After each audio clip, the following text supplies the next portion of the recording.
Salut à tous et bienvenue pour cette nouvelle édition du Tag Team Crew Podcast. Pour cette édition du dimanche 15 décembre, nous allons faire la review de non pas un seul PLE, mais deux, et on peut même dire pay-per-view. On va parler bien évidemment de TNA Final Resolution et de Saturday Night Main Event. Avec moi pour m'accompagner, non pas le Big Four, Fabrice, le retour du Super Sub. Comment ça va, Fabrice? Ben, comme dirait Eric Big Short, I'm back.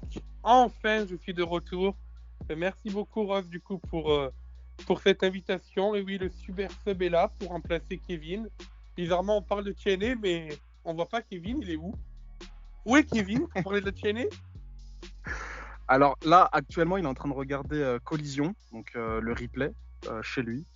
Ça y Toi, est, mais ça y c'est est, bizarre. voilà. Il trahit TNA pour AEW, franchement. Ah, bah attends, c'est bizarre. Il dit qu'il avait pas le temps pour le podcast, mais il mate AEW. Tu vois, son amour pour AEW, il est plus fort que la TNA. C'est incroyable quand même. Hein. Et même plus fort que le podcast. Plus fort que le podcast. C'est ça, alors que à tous les meet and greet, il vient et tout, il dit à tous les catcheurs signés chez TNA. Quand on en parle, il est pas là. Bah Quel écoute. dommage. D'ailleurs, on doit préciser que tu devais être là la semaine dernière avec C'est ça, Neptune, mais exactement. voilà, tu étais malade, tu n'étais pas très bien. Donc là, j'espère que ça va mieux pour toi. Oui, ça va un peu mieux, ça va un peu mieux. Assez pour pouvoir faire ce podcast. Très bien, parfait. L'homme qui ne loupe jamais les podcasts Tag Team Crew, Mo, toujours là, Ouais, toujours présent. toujours là, toujours présent, toujours debout. Voilà, hein, tu connais. Hein. Est-ce que les devoirs que je t'ai demandé de faire n'ont pas été trop difficiles? Parce que là, c'était quand même 2 pay-per-view à mater, donc presque 5 heures de show. Ça va, c'était pas Non, trop. TNA, franchement, on en parlera dans le podcast. Hein, moi, j'ai bien aimé. Par contre, l'autre, ouais, c'était con. Heureusement que, je vais pas te mentir, j'ai regardé un peu en accéléré Saturday Night Main Event. Hein. Tu me diras, Ouais, là, ça a pas duré longtemps, donc ça allait. ouais, je t'en voudrais pas. Et pour cet épisode, nous avons un invité, un fidèle auditeur du podcast. Il m'écrit souvent sur Instagram. Ne vous inquiétez pas, il m'envoie pas des vidéos ou des photos de charme. Non, non, on parle vraiment catch, lui et moi. C'est Corentin. Salut Corentin. Salut à tous, salut à tous. Merci de m'avoir invité sur le podcast du Tag Team Crew. Depuis le temps que j'écoute et tout, franchement, ça fait plaisir. Ça fait vraiment plaisir. Bah écoute, ça nous fait surtout plaisir à nous. Je vais te demander de te présenter quel genre de fan de catch tu es, qu'est-ce que tu regardes et depuis combien de temps tu nous écoutes sur Spotify. Alors moi, je suis fan de catch depuis très petit, enfin depuis tout petit, pardon. Grâce à mon grand-père, en gros, il nous a mis devant ça depuis qu'il est petit. Depuis que je suis petit, pardon. Et en gros, il était à Paris, lui, avant. Il a connu l'Ange Blanc, tout ça, tout ça. Puis il a vu la WWE qui passait à la télé. Il nous a mis et je suis tombé de suite là-dedans. Même si j'ai eu une période entre 2015 2016, même jusqu'à 2018 où j'ai complètement arrêté. Je suis retombé là-dedans très récemment et je regarde surtout la WWE. J'ai commencé un peu l'Elite Wrestling. Et là, je viens de voir mon premier PLE de TNA. Hein, c'est la première fois que je regardais TNA. Donc je pourrais vous en parler. Et mon catcheur préféré, c'est classique, hein, mais c'est Roman Reigns. Pourquoi? Parce j'ai une histoire un peu similaire à lui. Le fait d'avoir eu la leucémie, etc. et tout, j'ai eu le même truc que lui. Et je sais pas, c'est le in-ring et le hors-ring qui fait la personne, en fait. C'est vraiment ça que j'ai apprécié chez Roman Reigns. Et puis voilà. Hein. Waouh, je m'y attendais pas. Je savais pas quoi. Enfin, waouh, c'est inspirant là, ce que tu nous dis quand même Ouais, parce ouais. que c'est vrai que Roman Reigns, on l'oublie tout le temps. Moi, j'oublie tout le temps qu'il a eu ça. Enfin, Ouais. qu'il a toujours ça parce que c'est capable de revenir, c'est conneries. Mais waouh, là tu m'as mis un coup, Corentin. Je Non, m'y mais là, attendais ça va, vraiment t'inquiète, pas. tout va bien, tout va bien. J'étais petit quand je l'ai eu, donc là, tout va bien. J'ai 22 ans là maintenant, tout va bien, tout va bien. Ok, bah écoute, super nouvelle.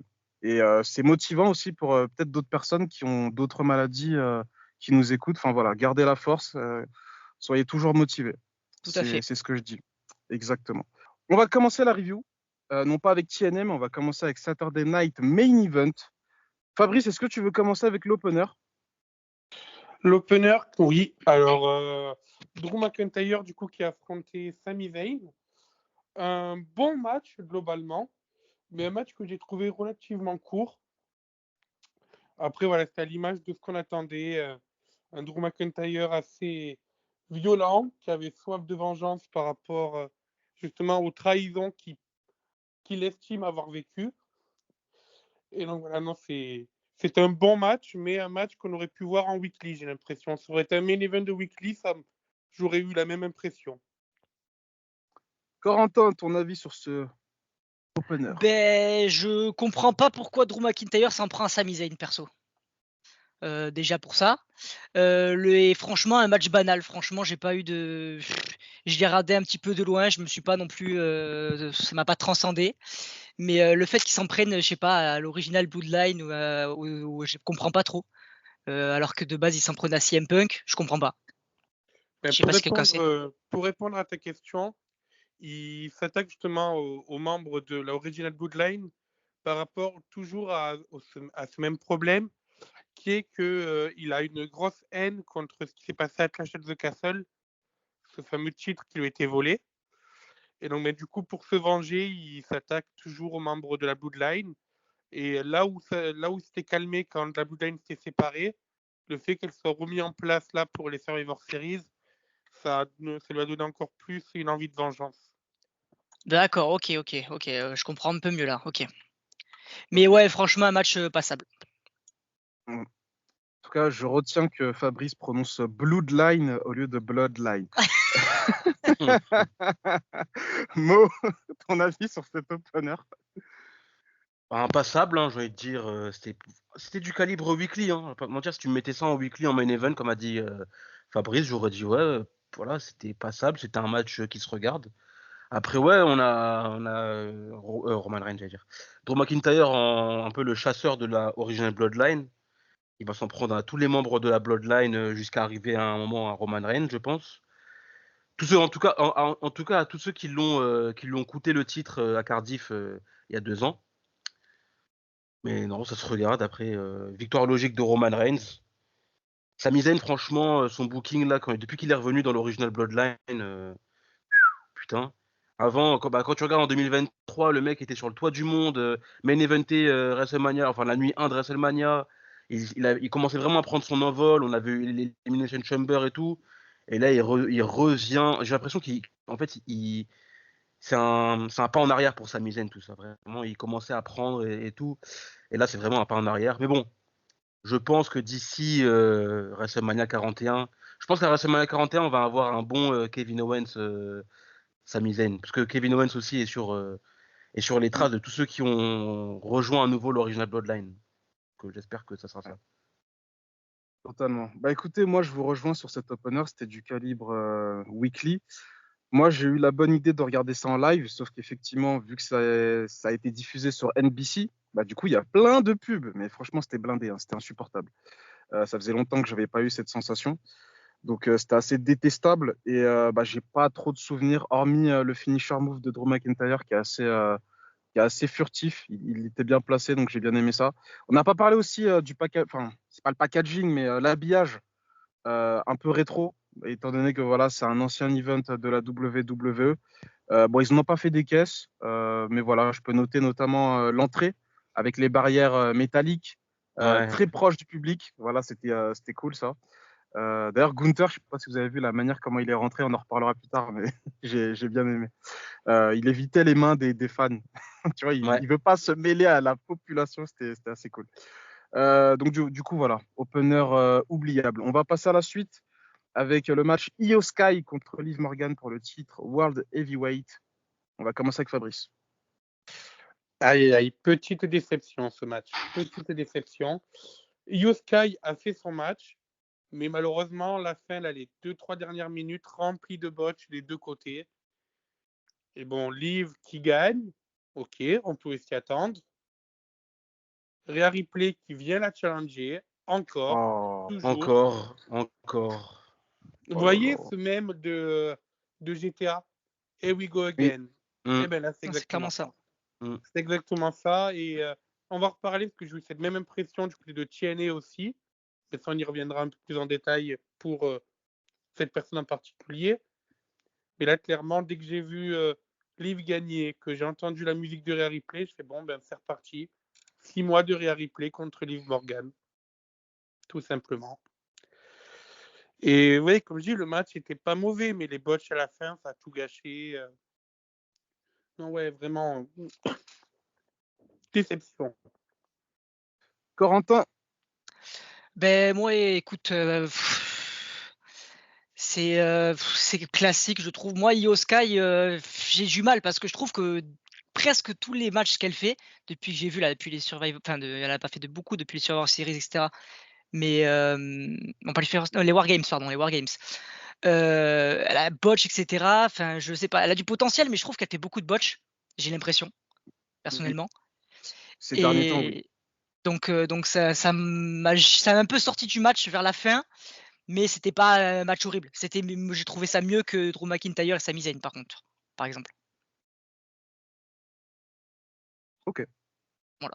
Mo, Ouais, comme a dit Fabrice, sur les dernières minutes de match, c'est vraiment parti en vrille un peu. Je suis pas un mec qui critique les botches, même s'il faut les notifier parce que c'est quand même du direct et ça arrive, donc quoi qu'il arrive, il y aura des botches. Mais il faut le notifier, ouais, ça a botché à la fin, donc voilà.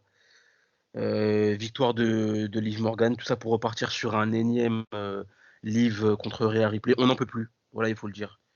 Des deux côtés, on n'en peut plus. Moi, Rhea Ripley, Rhea Hogan, moi je vais le dire. Je n'ai pas peur de le dire, je vais le dire.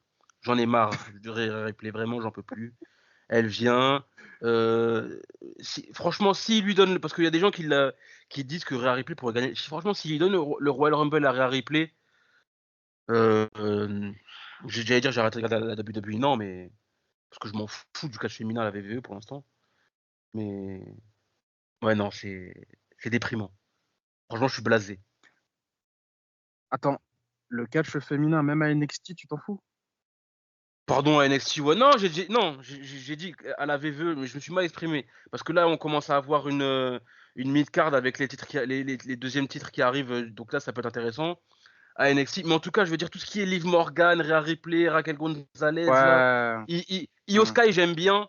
Mais bon, je trouve que ben, pour l'instant, elle graille pas trop. Elle a eu son titre, son match de titre, mais à part ça, qu'est-ce qu'elle va avoir d'autre? Je ne sais pas. Mais Mm. tout ce qui est l'intrigue là de Liv Morgan, Rhea Ripley, ça me dégoûte. Même comme j'ai dit, ça me dégoûte ça me dégoûte. Ça me dégoûte.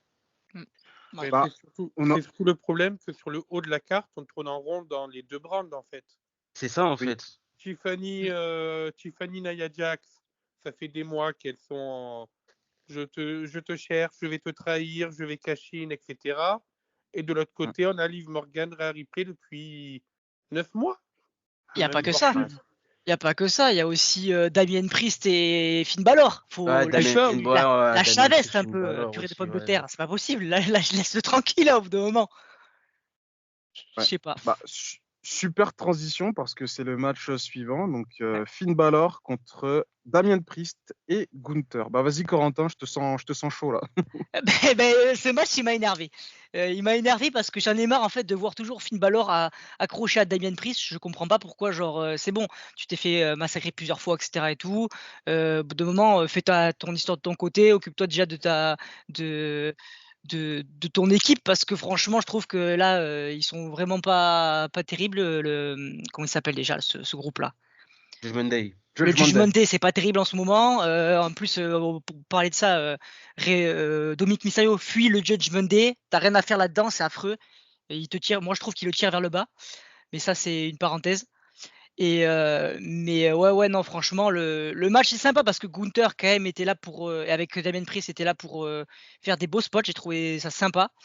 Mais ouais, non, le Finn Balor, je peux plus me le voir. J'ai vraiment du mal dans ces combats comme ça. Fabrice. Mais comme a dit Corentin, heureusement qu'il y avait Gunther pour sortir au minimum un bon match.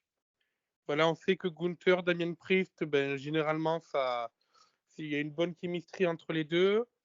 Même avec Finn Balor, on avait vu Gunther, Finn Balor, à chaque fois qu'on a vu ce match, c'est un match pas trop mauvais. Donc les trois ensemble, ça marche bien. Maintenant, oui, on en a marre de voir Damien Priest et Finn Balor se courir après depuis des mois. On a envie de trouver d'autres challengers pour Gunther aussi. Parce que finalement, à part Cody, ça fait pareil quelques mois que Gunther, il est que sur Damien Priest. Donc là, il faut du renouveau aussi de ce côté-là. Peut-être que ces fameux trades, ces fameux échanges entre les brands qui vont avoir lieu vont permettre de renouveler un peu le haut de la carte. Mais voilà, sinon le match n'était pas très mauvais. Mais comme pour le premier match, on m'aurait servi ça en main event de weekly, ben, j'aurais été content. Mais là, en PLE, bof, quoi, c'est passable en fait. C'est pas un match de pay-per-view, clairement, qu'on a eu. Je suis d'accord. Mo, Ouais, ben pour revenir à ce qu'a dit Corentin, ouais, Finn Balor. Pourtant, j'aime beaucoup Finn Balor. Bah, de toute manière, quand tu voyais l'affiche, tu savais très bien. De manière, dans ce PLE, entre guillemets, de manière générale, on savait qu'on allait avoir aucune surprise. Rien du tout. On savait que voilà, ça allait être linéaire comme jamais. Mais ouais, Finn Balor, je veux dire, toujours derrière Damien Priest, c'est bon. Là, je parie qu'on va repartir sur un Finn Balor Damien Priest, encore une fois. Gunther, ben, il n'a pas vraiment de prétendant au titre imposant ou quoi que ce soit. Bon, pour 2025, les rumeurs annoncent un push solo pour Balor. J'espère, mais après, contre qui ah bon? Ah oui, c'est les rumeurs qui disent ça, les dirt sheets. Après, je crois que c'est tous Ah, les ans, on ok. se lance une rumeur comme ça, donc je pense que j'y crois moyennement. Ouais, Finn Balor déjà, comme a dit Corentin, hein, qui se focus sur le Judgment Day, qui prennent en otage les titres par équipe, là, qu'ils ont fait 2 défenses de titres depuis qu'ils ont pris les titres avec JJ McDonough. Que Dominic Mysterio il quitte le groupe, franchement, et comme il le tire vers le bas, c'est le terme. Ah, tu me Franchement, fais parce que... plaisir. Tu me fais Ah plaisir. oui, non, mais vraiment, Dominic Mysterio, pour moi, dans ce groupe, c'est celui qui a le plus de potentiel, Ouais, tu vois. je suis d'accord. Et il reste coincé dans ce groupe de clowns avec Carlito et Raquel Rodriguez et Liv Morgan et je sais pas quoi. C'est bon, au bout d'un moment, faut passer à autre chose. Donc j'espère que pour 2025, le Judgment Day, on le met derrière nous. Parce que, et la rivalité de Priest Balor aussi, parce que c'est de la merde. Voilà, il faut le dire, c'est de la merde. Ouais, bah écoutez, moi, j'ai pas grand-chose à dire sur ce match non plus. Ça Donc, rend je aigri, ça vous nous rend invite à. aigri. Ouais, ça énerve. Ça énerve. Je crois que ça va Par être un contre, podcast full aigri. non, non, non, pour TNS, c'était bien Pour plus TNA, je suis intéressant, pas par aigri, contre. TNA, j'ai Ouais, kiffé. ouais, Hein. ouais. Mais la première partie du podcast, effectivement, va être très aigri. Quoique le prochain match est intéressant. C'était pour le titre féminin des États-Unis, donc Chelsea Green contre Michin. Fabrice, on va commencer avec toi. Très content de la victoire de Chelsea Green. Très content même de ces titres aussi intermédiaires qui se créent dans la division féminine. Donc voilà, après voir ce que ça va valoir Chelsea Green en tant que championne. On sait qu'on n'aura pas des matchs 5 étoiles avec elle, mais qu'à chaque fois qu'elle va être sur nos écrans, ça va être du fun. Et voilà, elle joue très bien son rôle. C'est un personnage que j'adore voir à l'écran chaque semaine. Et là, elle a fait un match vraiment passable contre Michin, juste de quoi assez crédibiliser le titre des États-Unis. Donc voilà, à voir maintenant pour la suite de son règne. Mais je suis content que ce soit elle qui soit championne. Et voilà, ça, on va dire que ça félicite un peu tout le travail qu'elle a fait depuis des mois et des mois pour se rendre over. Corentin.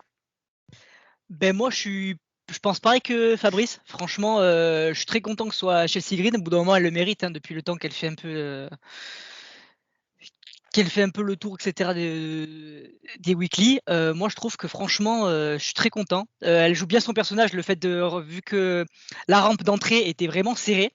Ils essayaient tous de la toucher, etc. Elle faisait genre, ça l'a dégoûté. Franchement, j'ai trouvé ça super drôle déjà. Vraiment sympa. Et après, le fait de l'avoir choqué comme ça, de gagner Ben, franchement, je trouve qu'elle le mérite vraiment. Franchement, le match après était pas, voilà, c'était pas un match de folie non plus, mais ça m'a fait plaisir de la voir en tant que championne. Maintenant, à voir le règne, comment ça va se passer. Est-ce qu'elle va se séparer de Piper Niven ou elle va continuer, etc. Mais je sais pas. Ça, moi, après Piper Niven, j'ai un peu du mal quand même. Donc à voir. Franchement, à voir. Mo, Ouais, non, mérité pour Chelsea Green. Franchement, de tout le travail qu'elle a fait cette année, franchement, c'est une belle récompense. Après, oui, comme vous avez dit, on va pas avoir des matchs 5 étoiles quand on va l'avoir sur le ring. Mais après, Chelsea Green, je trouve que sur un ring, elle se débrouille plutôt pas mal. Et puis, elle a le personnage qui va avec, donc c'est un peu un packaging. J'ai bien aimé le spot final avec sa transition sur la troisième corde pour porter le On Pressure à Michin. ouais. Ça, Ah, le j'ai finish est bien. incroyable. Ça, pour moi, c'est même. J'ai rien jusqu'à dire que c'est l'action du PLE. parce qu'on n'a Oui. pas eu grand-chose dans ce PLE, enfin, entre guillemets, PLE. Et non, franchement, mérité. Un peu dégoûté pour Michin, parce que je l'aime bien aussi. Mais je pense qu'elle touchera le titre également. Ce qui est cool avec ce titre, c'est que ça peut donner plein d'opportunités à la mid-card de SmackDown. Donc je pense que... Non, je pense que de bonnes choses, j'espère avoir de bonnes choses pour ce titre. Et non, bah, franchement, pour moi, c'est le seul point positif de cet événement. Moi, je voulais noter un petit détail, c'est que durant le match, il y a une grosse triche sur Michin pendant que Jessica Carr, je crois que c'est elle, qui était Ouais, c'était Jessica arbitre Carr, ouais, du match. Ouais. Donc, il y a Piper Niven qui a attaqué Michin. Et moi, tu sais, quand j'ai vu ça, je me suis dit, c'est bon, c'est signé, Michin elle va prendre le titre. Tu sais, c'est une règle dans le catch, quand le face il se fait attaquer, il arrive à reconquérir son adversaire et remporter le match. Et en fait, je me suis totalement trompé, parce que je crois qu'elles ont encore triché par la suite dans le match, vis-à-vis de Michin. Et Chelsea Green a remporté le match vis-à-vis de ça. Donc, pour le coup, j'ai été surpris. Même si effectivement, Chelsea Green, c'était attendu. C'est celle qui a les meilleures réactions en ce moment dans le main roster au niveau des femmes. On peut le dire. Ouais. Bah, la pop qu'elle a pris à la fin du match, déjà, elle a pris une belle pop. Ouais. Mais tu vois, le destin, il est assez incroyable parce que quand elle est arrivée, elle avait un personnage totalement ridicule. Elle s'est donnée à fond. Ouais. Et le hasard a bien fait les choses. C'est qu'en fait, ils ont mis en place des titres mineurs et les officiels, ils ont vu qu'elle pour le prendre. Tu vois, Ouais. ils ont pas pensé à Michin. Alors Michin pour la finale, certes. Mais du coup, voilà, comme quoi, quand tu lâches pas l'affaire dans la vie, parfois ça paye. Ouais, son perso il est devenu crédible, quoi, en fait. Totalement. À force, ouais. C'est-à-dire, même les fans, quand on regarde Chelsea Green, ça à peu près depuis Money in the Bank, où les fans réclament qu'elle touche un titre. Et là, après, on a eu cette annonce des titres mineurs. La première réaction des fans sur les réseaux, c'était de dire ce titre est fait pour Chelsea Green. Oui. Et là, Ouais. on va dire que ce match, on est l'illustration que oui, ce titre est bien fait pour elle. Exactement. Et tout comme son conjoint, elle touche un titre US. Ouais. Zack Ryder. Oui, c'est vrai. Ouais. Tu voulais dire un truc, Corentin, non? Non, pas du tout. Je dis oui, t'inquiète. Ah, ok. Non, j'avais une impression. Non, alors, je vois sur le listing qu'apparemment Coco Beware était dans la foule. Oui, moi, j'ai pas fait gaffe. Si, ils ont fait un petit plein de caméras pour le montrer. Très bien. Donc, il y avait aussi Greg Valentine. Greg Valentine. Aussi... Jesse Ventura au commentaire. Oui. D'ailleurs, qui est plutôt intéressant. Je trouve qu'il dit des choses pertinentes aux commentaires, Jesse Ventura. Ça va, c'était plutôt pas mal. Match suivant, du coup, c'est le main event déjà. Kevin Owens contre Cody Rhodes. Fabrice. Moins bien que leur affrontement à Berlin, qu'on avait pu vivre en live. Un match que, oui, ça va rejoindre en fait tout ce qu'on a dit sur les autres matchs de la carte. Un match qu'on aurait pu voir en weekly, tout simplement. Avec cette fin, notamment, où il y a eu, je crois, 2 ou 3 ref bumps en l'espace de 2 minutes. Ah ouais. Voilà, j'avais vraiment l'impression de voir un match de weekly qu'on ne voulait pas faire finir de manière clean. Bon, finalement, il y a quand même eu un tombé clean de Koji. Mais bon, voilà, ça reste... C'était pas clean à 100%. Non, c'était pas clean à 100%, bien sûr. Il y a eu une chaise, il y a eu des ref bumps, je suis d'accord. Mais bon, je veux dire, on a eu un compte 1, 2, 3 de fait. Mais voilà, c'est pas leur meilleur affrontement. Moi, j'avais adoré celui de Berlin. Là, celui-ci, je vais pas m'en souvenir. Je pense que dans 2 jours, tu m'en reparles, je l'aurais oublié. La seule chose que j'ai mémorisée, c'est que c'est passé hors caméra après le show. Oui. Ouais. Et c'est fou de se dire que Kevin Owens, ça fait 2 fois que l'événement le plus marquant autour de lui se déroule quand les caméras ne sont pas là. C'est vrai. Ça fait 3 fois même, si je dis pas de bêtises. Je crois qu'il y a un SmackDown, il s'est embrouillé aussi avec Randy Orton hors caméra. Je crois qu'il y a un truc comme ça. 3 fois, oui, du coup, 3 fois. Donc bon, voilà, c'est dommage de terminer. D'ailleurs, faut noter que c'est l'une des rares rivalités où le heel, en fait, il a raison d'être heel. Tu vois, il a vraiment des motivations qui sont totalement logiques. Il dit que voilà, pendant des années, il s'est battu contre la Bloodline. Et le fait de voir Cody Rhodes faire équipe avec Roman Reigns, ça lui a fait péter un plomb. Et c'est totalement crédible, en fait. Et c'est vrai que Cody Rhodes, tu vois, il est dans une situation. C'est vrai que moi, j'ai du mal à lui donner, tu vois, des arguments qui vont dans son sens à lui, quoi. Donc j'étais à fond team Kevin Owens et je me suis dit potentiellement peut-être une surprise. Après, je ne veux pas vous mentir, j'y croyais à 15% que Kevin Owens allait prendre le titre. Mais du coup, non, ça n'est pas arrivé. Quoique, si j'ai bien compris, il a gardé le titre avec. Enfin, le titre Ouais, rétro, c'est ça? ouais, le titre retour de l'a gardé, ouais. Parti avec. Ok, donc ça, c'est plutôt une bonne idée. À voir ce qu'ils vont en faire. Mo, ton avis sur ce main event? Déjà, bel esprit, la ceinture One Winged Eagle Bet, là, franchement, c'était un beau, ben, c'était pour rendre hommage un peu au Saturday Main Event, l'esprit rétro, etc., des années 80-90. Donc ça, j'ai bien aimé. Par ça, voilà, un match oubliable, hein, je vais pas. Le seul moment marquant, bah, il était hors antenne. Voilà, le package pile driver de Kevin Owens. À noter pour moi, Cody gagne pas clean, hein. Cody il a triché, hein. Oui, Le crossroad c'était sur la chaise, hein. Donc à voir ça aussi, sur quoi ça peut démener. À moins qu'on oublie tout ça et qu'il y ait une amnésie générale. Mais et puis Kevin Owens qui prend le titre en partant, donc on va voir ça va donner quoi. Mais voilà.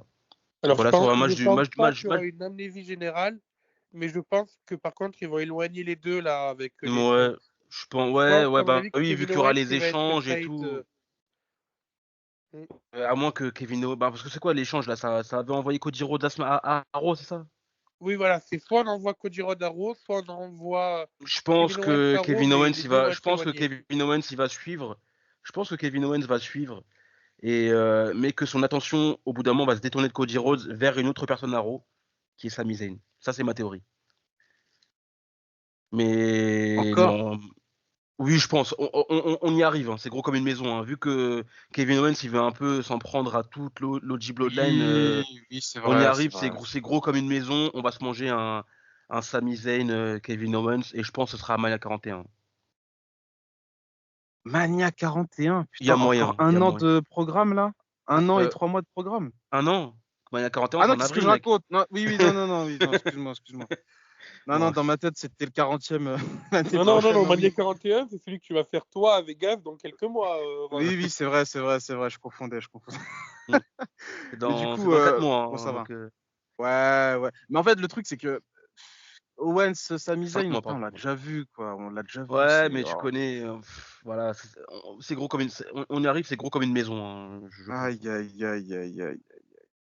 Un coup, ça fait la paix, un coup, je te déteste. Après, bon, c'est ce qui C'est fait. toute leur histoire, hein, c'est toute leur histoire, Ouais, hein, c'est. depuis la ROH, hein, donc Ouais, je sais, je sais, je sais. Même les débuts à NXT, c'était comme ça et c'est tout. comme Ils ça allaient et jouer tout, donc là-dessus. Ils le disent eux-mêmes, hein, lors de leur feud à la Ring of Honor. À un moment, tu as Kevin Owens qui dit à Sami Zayn, donc à l'époque El Generico, en fait, je me rends compte qu'on est destiné à faire ça pour toujours, puis il s'arrête, il fait ensemble et l'un contre l'autre. Et c'est exactement ça, c'est leur histoire, c'est à chaque fois de se croiser, se remettre ensemble, de se reséparer, se remettre ensemble, se reséparer. C'est partie de leur histoire. Ouais, ok, ok. Mais c'est. Enfin, je trouve ça un peu réducteur. En fait, la dernière fois, quand ils se sont réconciliés, pour moi, c'était inconcevable qu'ils se rebattent encore, tu vois. Pour moi, c'était vraiment clos pour de bon. D'ailleurs, c'était quand leur dernier affrontement? C'était pas un WrestleMania? Je sais plus.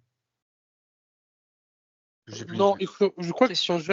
sont jamais affrontés en un contre un à Mania. Ils ont fait les main events en équipe à Mania, oui.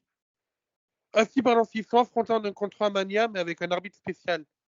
Il y avait Logan Paul à l'époque. Je sais pas si tu te Oui, souviens. oui, oui, c'était Mania 37. Oui, voilà. Ouais, ouais. Mais sinon, Putain, je me ensuite, rappelle. après, ils sont remis ensemble. Et c'est là où ils ont fait le main event de Mania 38 ou 39. 39, 39 face au Ouzo, ouais. voilà. Ok. Corentin, ton avis sur le main event? Je crois que je t'ai pas posé la question encore. Ben écoute, je pense que vous avez quasiment tout dit. Le match en soi, ouais, mais c'est ce qui s'est passé hors caméra. Hein. Est-ce qu'après, je pense qu'ils le font exprès, vraiment, ils le font exprès de le mettre tout hors caméra, etc. Après le mettre sur les réseaux pour que ça fasse parler. Mais franchement, ouais, ce qui se passe sur caméra est intéressant en soi. Mais ce qui se passe devant la caméra et tout, enfin, je trouve ça, je me dis ouais, ok, ça, heureusement vite que ça passe quoi, parce que bon.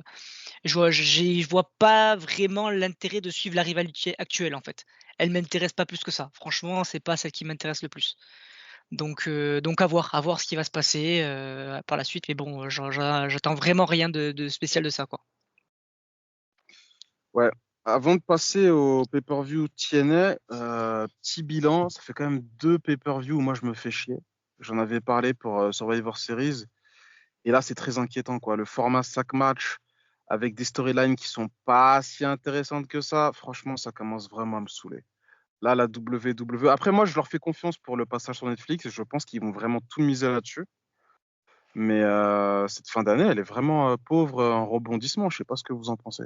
Ben moi, je trouve pardonnable le fait que ce show-là soit un show insignifiant.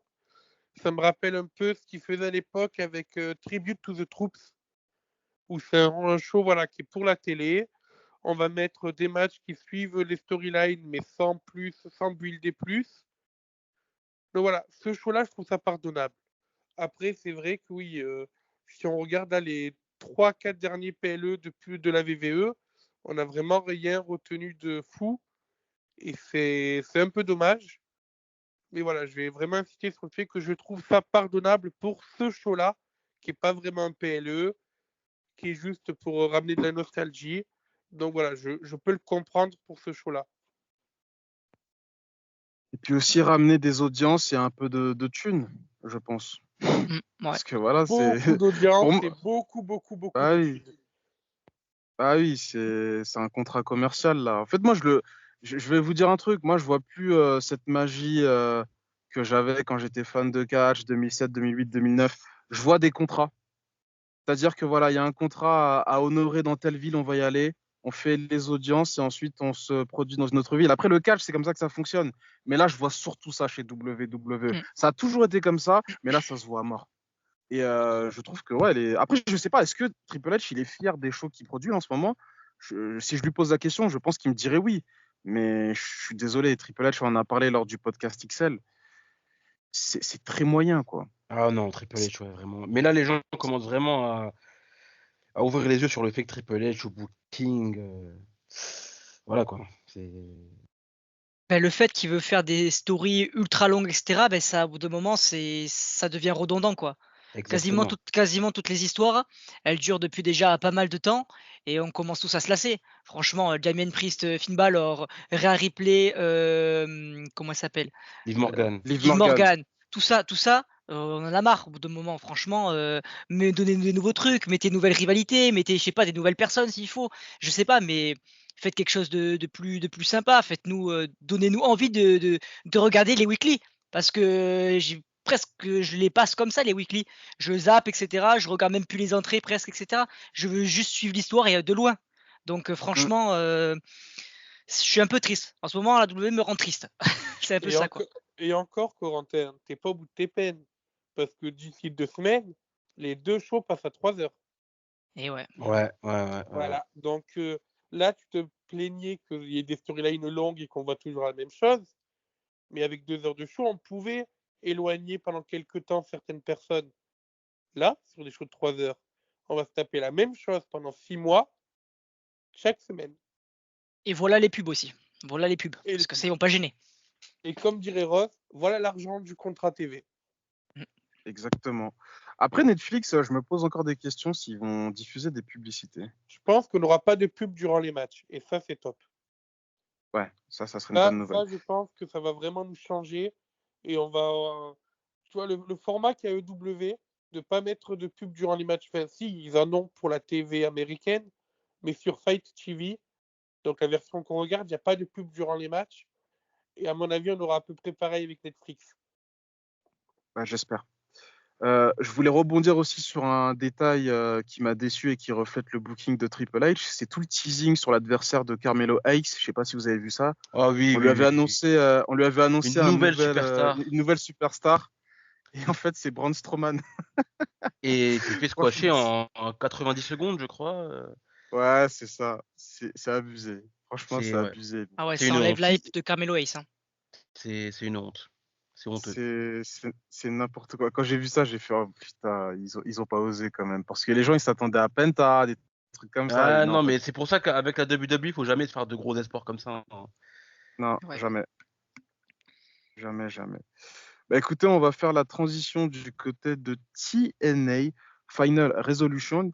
Resolution, pardon. Je me suis trompé dans le précédent podcast, j'avais dit que c'était Turning Point, mais non, Turning Point c'était il y a 2 semaines apparemment. C'est ça, Turning Point, c'était Euh, le show d'avant. voilà, c'est ça. J'ai pas regardé le weekly de cette semaine, je devais le faire, histoire de me concentrer davantage sur les storylines. Je l'ai pas fait, mais ça va, j'ai pas eu l'impression d'avoir besoin euh, de visionner les weekly pour comprendre ce qui se passait sur ce pay-per-view. Je sais pas pour vous, je pense que le pay-per-view il se tenait à Après, lui moi, tout seul. Hein. pour ma part, je regarde les weekly chaque semaine. Ouais.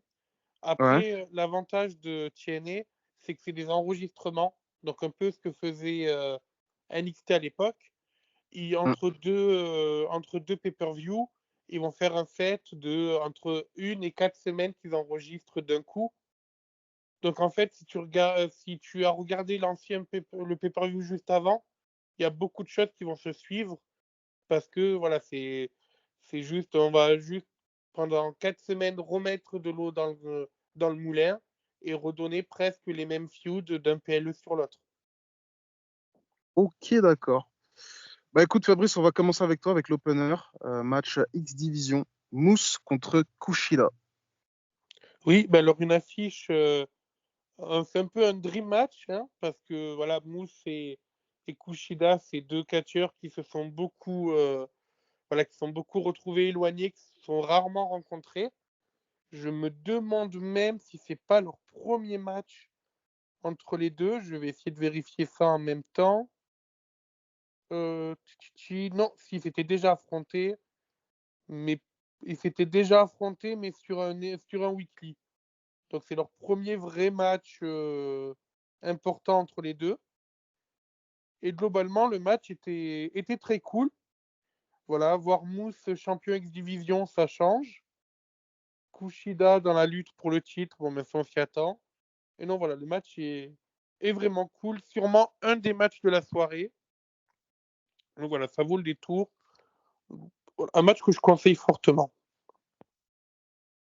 Mo, Ouais, non, mais match bien sympa, franchement. Alors, au départ, on voit Moose qui met Kushida KO à l'extérieur du ring, il essaie de gagner le match par count-out, par contact extérieur. Et finalement, il refuse et il sprint vers Kushida pour se faire contrer, etc. Mais non, franchement, des spots bien sympas. Franchement, le match, ça se regarde, c'est bien cool. J'ai bien aimé. Corentin. Bon, ben moi, c'était le premier combat de TNA que j'ai regardé. Pardon. Donc, je l'ai trouvé sympa. J'ai trouvé Mousse, vu que c'est la première fois que je le voyais, ce monsieur, très puissant, franchement, physiquement et tout, il est très très puissant. Kushida, pardon, lui, j'ai moins remarqué de choses, malheureusement, je sais pas pourquoi. Je sais pas, il m'a pas transcendé. Après, peut-être que aussi j'ai pas la storyline qui va avec, j'ai pas tout ça, etc. et tout. Mais le match était sympa. Franchement, ça a changé du PLE de la WWE, quoi. Ouais, clairement. Moi, je tenais à dire une chose, c'est qu'au début, quand je vois le match-up Moose contre Kushida, je me dis, putain, ça va pas du tout matcher les deux. Je vois pas du tout un bon match se profiler. Et au final, j'ai bien kiffé. Ils se sont totalement bien entendus. En fait, au début, ça commençait tout doucement, bon, voilà, Mm. comme la plupart des matchs. Et plus tu avançais, et plus ça montait. Comment. Crescendo. Ouais, crescendo, voilà, c'est ça. Ça montait crescendo et non, non, pour moi, c'est un excellent opener. Mais si je dis pas de bêtises, la division X-Division, c'est plutôt des poids légers, on est d'accord. Et là, Ouais, ouais, Moose, ouais. il est Alors, en train de. ça n'a jamais été Vas-y. présenté comme la division des poids légers, ils sont toujours présentés comme Aérien, un peu. X-Division pour dire il n'y a pas de limite. Mm. Donc ça va être Ok. la division des personnes qui veulent dépasser les limites. Après, oui, dans les faits, les trois quarts du temps, c'était des poids légers qui s'affrontaient. Mais voilà, il n'y a pas de limite de poids définie. Voilà, pour eux, quand ils ont présenté le titre à l'époque, c'était X division et le X en fait signifie dépasser les limites. Ok. Ok, d'accord. Sans Parfait. limite. Très bien. Bah, est-ce que vous avez quelque chose d'autre? Non, je pense qu'on a fait le tour sur l'opener. Hein. L'opener était pas mal. Il y a rien d'autre à préciser. Juste peut-être l'arène. C'est vrai qu'on n'a pas trop parlé. D'ailleurs, je Oui. sais pas dans quel endroit ils étaient. Attends, c'était Atlanta, Géorgie. Voilà, au Center Stage. Et je me suis fait une réflexion. Je me suis dit, en vrai, demain, si une fédération française investit dans une salle comme ça, parce que tu vois, elle est pas très grande en vrai. Alors certes, c'est de l'argent. Mais tu vois, par exemple, là, BZW, s'ils investissent dans une salle comme ça, ils construisent une salle pareille, et tu fais des shows comme ça, un par mois qui est filmé, ça a de la gueule, hein. Pour moi, ça aurait vachement de la gueule. En tout cas, Bah, la France, pour moi, s'il veut faire quelque chose d'ambitieux, ça serait bien de commencer par là, je pense. après, elle n'est pas Toi, très Fabrice? grande, mais il y a quand même, enfin, voilà, c'est quand même une salle dans laquelle on peut rentrer plusieurs milliers de personnes quand même. Voilà, à l'écran, elle nous paraît quand même petite, mais le center stage, du coup, d'Atlanta, il est quand même assez grand pour du catch. Genre, je pense pas qu'on puisse rentrer une fédération française là-dedans.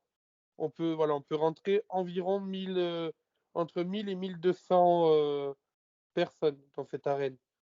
Donc, s'il convient Attends, bien l'inscrire, alors là, j'ai le nombre de capacités, c'est 1050 personnes que tu peux faire rentrer maximum. moi j'ai lu entre 1000 et 1200, mais bon, du coup, voilà. On rejoint à peu près sur du 1000 personnes. Du coup, 1000 personnes en France. Il y a Rix qui l'a fait il y a 2 ans, mais c'est tout. J'ai pas encore vu des fédérations françaises ramener du 1000 personnes. Hum, BZW s'en est approché en juin dernier. Voilà, Ils étaient BZ, presque à 1000. ça Ils étaient n'est presque approché 1000 au au Casino casino. Barrière. Mais ouais. Ah bah Mais d'ailleurs, vous y étiez tous les deux. c'est Ouais. exactement. Mm. Mais Ouais, sinon, c'est on vous voyait sur pas. les photos. Sinon, c'est pas arrivé. Donc, je pense pas encore que le catch français soit au point de pouvoir investir dans des salles de 1000 personnes. Par contre, ça convient très bien Hum. à des petits shows de la chaîne. Ah oui, ça, totalement. Totalement. Match suivant, triple threat tag team match, donc The Rascals contre Jake Something et Hammerstone qui n'étaient pas présents. Est-ce que quelqu'un a la raison? Parce que moi, j'ai zappé les petites vidéos d'avant-match pour gagner du temps. Il est blessé, qu'est-ce qui s'est passé? Moi, j'en ai aucune idée. J'en ai aucune idée non plus. Pour ma Voilà. part, Moi, j'ai pas plus d'infos. J'ai pas plus d'infos, je regarde pas trop les weekly TNA pour pas te mentir. Donc, Ah, on s'est tous cramés là. ouais, On a pas suivi. on s'est tous cramés là. Et PCO et Sami Callihan. Callahan. Mm. Ouais, voilà. Bah, moi j'ai trouvé ça original. Je me suis dit, mais attends, mais Jack Something, pourquoi il est tout seul? Peut-être c'est genre il est tellement puissant qu'il n'a pas besoin de partenaire. Il arrive, il vient dégommer la division tag team. Mais du coup, effectivement, je vois dans le listing qu'il a bel et bien un coéquipier qui n'était pas présent, mais il a sûrement été blessé. Alors, On c'est va bon. commencer avec Fabrice. J'ai trouvé l'info. Allez. Hammerstone s'est pété le genou avant le show. Aïe, ok. Voilà. Ah merde. Je suis désolé, l'info n'est pas, on va dire, n'est pas Joyeuse. joyeuse. Mais du coup, Hammerstone a confirmé sur ses réseaux sociaux avoir besoin d'une chirurgie du genou après avoir été retiré du show au final résolution. Mais attends. Quand tu dis avant le match, est-ce qu'il était déjà présent dans l'arène et il a senti que son genou l'avait lâché? C'est ça qui s'est passé? Non, je pense que c'est plus une blessure qui traînait de quelque temps et du coup, Ok. parce que quand on voit tous les articles de presse et même lui sur son post, il met une update infortunée, donc c'est que c'est quelque chose qui traînait déjà de quelque temps, je pense. Ok. Bah, ils ont bien géré, je trouve, parce que moi, j'ai pas senti un si gros manque que ça pendant le match. En fait, ça faisait naturel de voir Jack Something affronter les deux autres équipes. Mo, qu'est-ce que tu en as pensé de ce match? J'ai bien aimé. Franchement, j'ai beaucoup apprécié. Ouais, moi non plus, je savais pas pourquoi Jack Something était seul. Mais franchement, ça a bien matché. Et puis, ben, les Rascals, Trey Miguel, Zachary Wentz, moi j'aime beaucoup. alors PCO, je connaissais, après je suis moins fan, mais franchement, PCO, pour un type qui doit avoir presque la soixantaine sur un ring, il se débrouille vachement bien, hein. Le mec, il a quel âge PCO? Il doit avoir bien C'est ce que je me 55, demandais.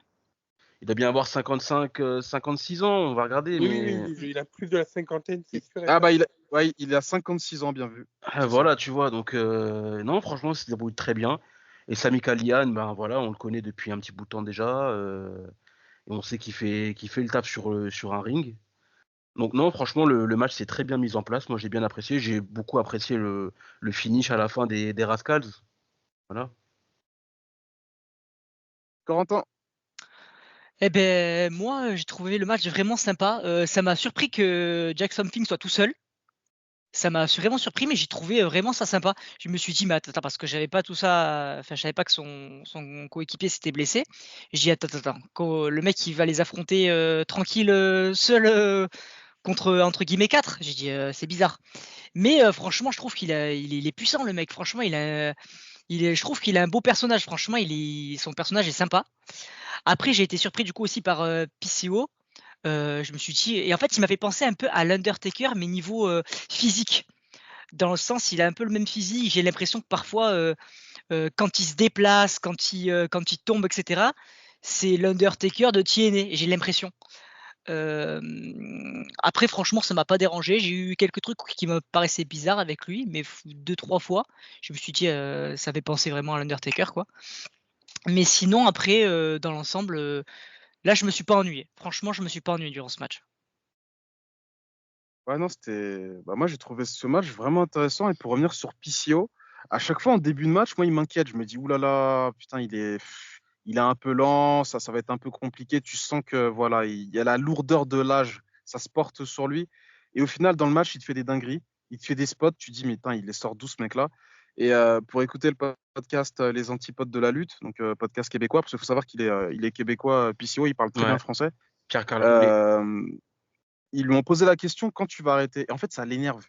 Quand on lui pose la question, il fait mais j'arrêterai quand j'aurai envie, quoi. Mais là, en tout cas, j'ai pas du tout envie d'arrêter. Donc c'est un mec qui va encore continuer pendant quelques années. Enfin, on espère que c'est pas sa santé qui va le stopper. J'espère que ça sera de lui-même qui se dira bon là, je pense qu'il faut peut-être se retirer. Mais c'est motivant de voir des mecs tellement passionnés par le catch qui continuent. Et puis là, récemment, il avait signé une extension de contrat avec TNA.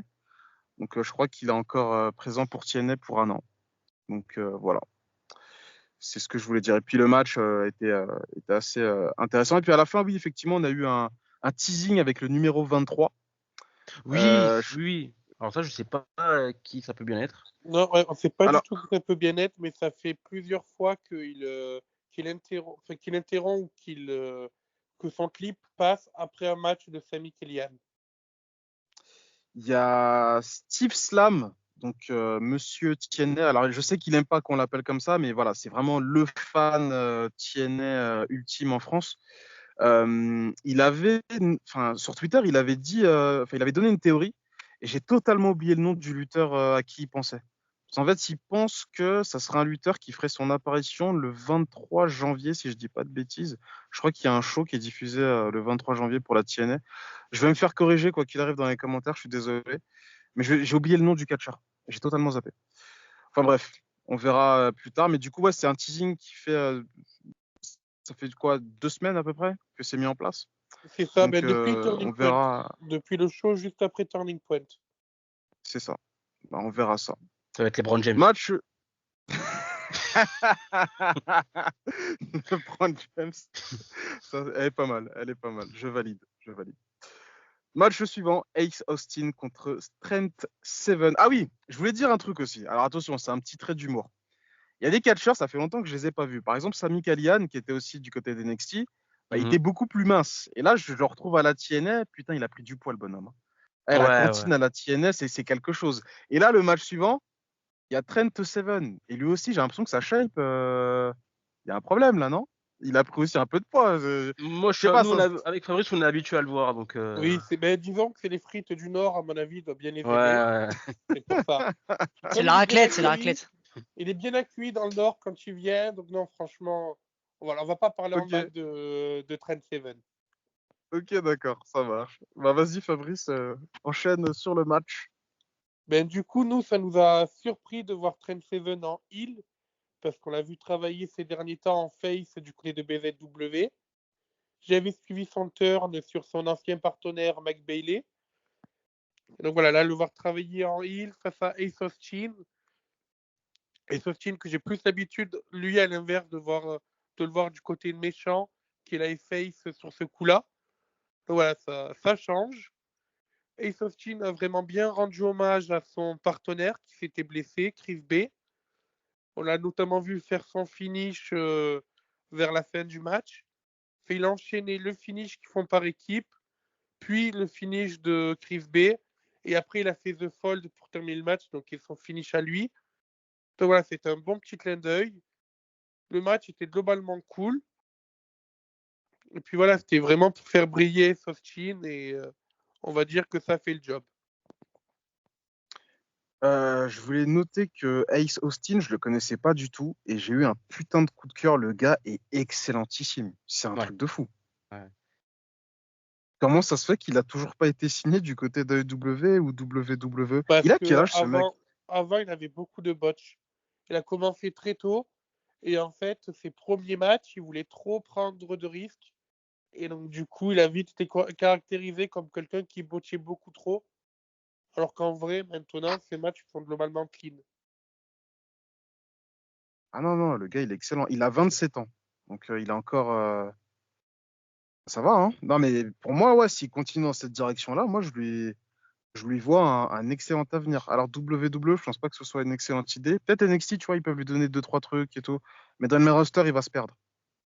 Mais, waouh, quel catcheur. Corentin, Ben moi, écoute, j'ai trouvé sympa ce match. Par contre, j'ai trouvé bizarre Ace Austin. C'est quoi ce truc avec la carte là qu'il a? Genre, c'est quoi cette gimmick? Je comprends pas. Mais en Il y fait, a- sa il y a- gimmick, c'est d'être un as. D'accord, ok. Donc, Un il a as, une du carte coup, d'as. comme voilà, il a une carte qui représente un as. D'accord, ok, ok. Et son Ben non, finish s'appelle The Fold, donc ça veut dire c'est la machine qui sert à mélanger les cartes. d'accord, ok, ok. Bah écoute, non, franchement, sympa. C'est sympa. Je sais pas trop quoi dire de plus. J'ai trouvé le match assez sympa. Après, vu que je connais pas bien les personnages, etc. Non, je sais pas trop. Sympa, sympa. Mo, Alors pour moi, c'est simple, c'était mon match de la soirée. C'est le match que j'ai le plus préféré. Alors ouais, comme a dit Fabrice, ça fait très bizarre de voir notre ami Trent Seven bosser en heel, parce que nous, du côté de Banger Zone, on est plus habitué à le voir en face. Mais ça, franchement, il fait tout aussi bien le travail. Mais franchement, non, le match, j'ai trouvé génial. Le Burning Hammer que met Trent Seven sur le tablier du ring à Ace Austin, franchement, j'ai cru que c'était directement fini, moi, hein, je vais pas te mentir. Mais franchement, non, ils ont bien. Franchement, le match était génial. Également aussi les petits clins d'œil à Chris B de la part de Ace Austin aussi, j'ai beaucoup apprécié. Mais non, franchement, le match très solide, très très solide. Pour moi, en tout cas, c'est le match que j'ai. Même s'il y a des matchs que j'ai beaucoup aimé aussi dans ce show, comme le Triple Threat Tag Team, mais celui-là, franchement, j'ai pris beaucoup de plaisir à le regarder. très bien, parfait. On va passer à la suite avec le match féminin. Jordynne Grace contre Rosemary. Fabrice, Match oubliable. Sûrement le match le plus oubliable du show. Quel downfall de la part de Jordynne Grace qui avait porté la division féminine sur ses épaules. Elle perd le titre pour Masha Slamovich.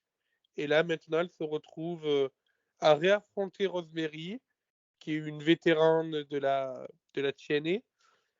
Mais bon, voilà, match totalement oubliable, clairement. Le match skippable du show. Mo, Pareil que Fabrice, hein, on sent, de manière Jordynne Grace, apparemment, elle est sur la fin à la TNA. Fin de contrat début janvier, si je dis pas de bêtises, ou mi-janvier, je sais pas, j'ai pas les dates exactes. Mais non, ouais, le match oubliable. Après, moi, je suis pas Jordynne Grace, j'aime beaucoup. Alors, au départ, j'étais pardon, très critique sur Jordynne Grace, mais au fur et à mesure que je l'ai vu catcher, parce que moi, je regardais pas énormément de TNA, mais au final, j'aime beaucoup Jordynne Grace. Et bon, on sait plus ou moins que il y a de grandes chances qu'elle se retrouve à la WWE d'ici février. Donc, on va voir. Et puis, Rosemary, je vais pas te mentir, c'est pas une catcheuse qui me transcende loin de là. Après, dans ce match-là, ce qu'on va noter, c'est pas le match, c'est l'après-match qui est qui fait preuve, qui fait assez controversé, on va dire.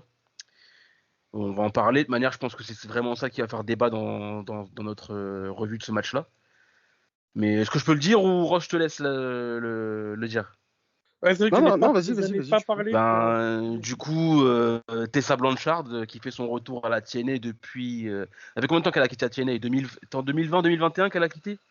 C'est ça, en 2020, et elle était En partie avec 2020, perte et fracas, entre guillemets. ouais, ben, elle avait pris le titre masculin en plus, elle l'avait pris C'est là-bas. ça, et elle était partie avec. Face à Sami Callihan, non? Oui, je crois, dans Ouais, mes face à souvenirs, ou Sami Brian Callihan, Cage, je je sais crois. plus. Elle était partie avec en plus, ouais, elle était partie. Et puis ensuite, on a eu toutes les controverses de Tessa Blanchard, pardon. Tout ce qu'on a appris sur elle, toutes les choses qu'elle a faites en dehors dans les vestiaires, etc. Et c'est ça qui va faire controverse parce que c'est une décision qui ne rend pas les fans joyeux son retour, puisque ça n'a pas l'air d'être une bonne personne, humainement parlant. Voilà, est-ce que j'étale sur toutes ces controverses ou Ben, il y avait eu des histoires de propos racistes. des propos racistes, du bullying dans le vestiaire? Il y a beaucoup de catcheuses qui ont parlé d'elle, notamment on a Gigi Dolin qui a parlé d'elle, qui s'est exprimé sur elle. On a qui? On a Chelsea Green. On a. Alors, j'ai oublié le nom. Elle est à Il y AEW maintenant. a, il y a Ayla Down, je sais pas si tu l'as Ayla dit. Dawn, voilà, pardon. Ayla Dawn qui ont Alors j'inverse témoigné. peut-être, mais Ivelis aussi, non? Yvelisse, je crois, je suis pas sûr non plus. Apparemment, elle avait insulté des catcheuses du N-word. Elle leur avait dit le N-word en termes très très injurieux, vraiment très racistes.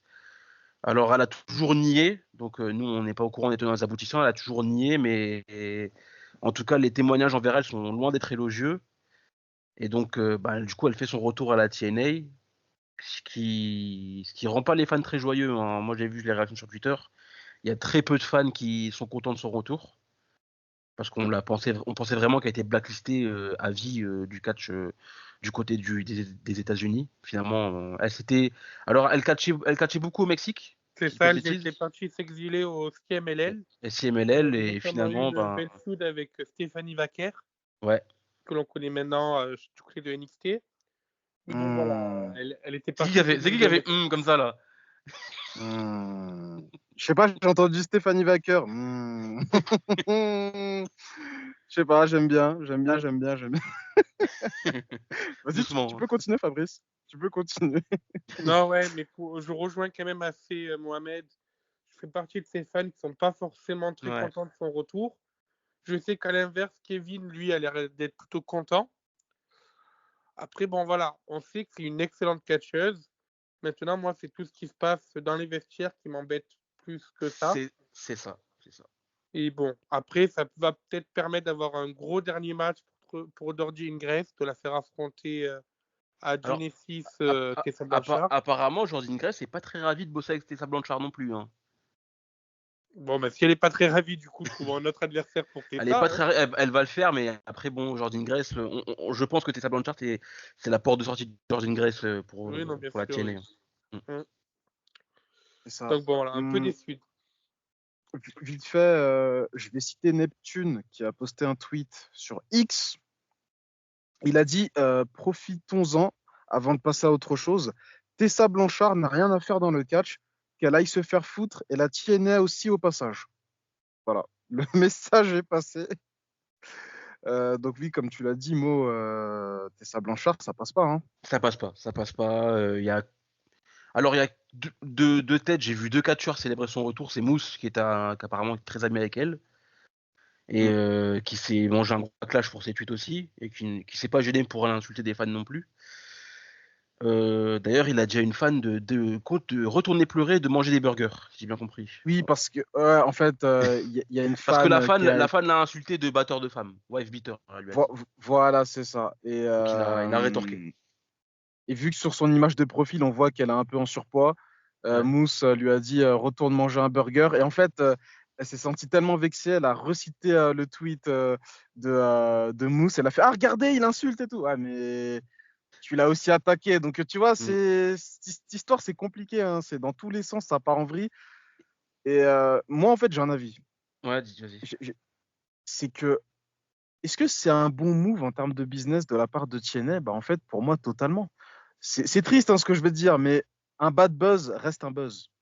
Ça fait parler. Et si Tessa Blanchard, admettons, tu lui donnes de bonnes rivalités, elle fait d'excellents matchs, elle peut retourner la situation à son avantage. Il y aura toujours des histoires vis-à-vis d'elle. On va toujours parler, tu vois, vis-à-vis de toutes les accusations qu'on a eues vis-à-vis d'elle. Mais là, à l'heure actuelle, tu vas potentiellement perdre Jordynne Grace, Joe Hendry aussi, prochainement. Je sais pas. Joe Hendry, il est en fin de contrat quand, la TNA? C'est pas fin 2025? Ben, Joe Hendry, on sait pas, peut-être faire re-signer, On hein. sait pas vraiment Joe Bah, Hendry. Hein. lui, c'était censé, je crois, être début 2025, mais là, je sais pas trop. Ouais, mais il a Mm. l'air d'avoir re-signé, à mon avis, hein. Mm.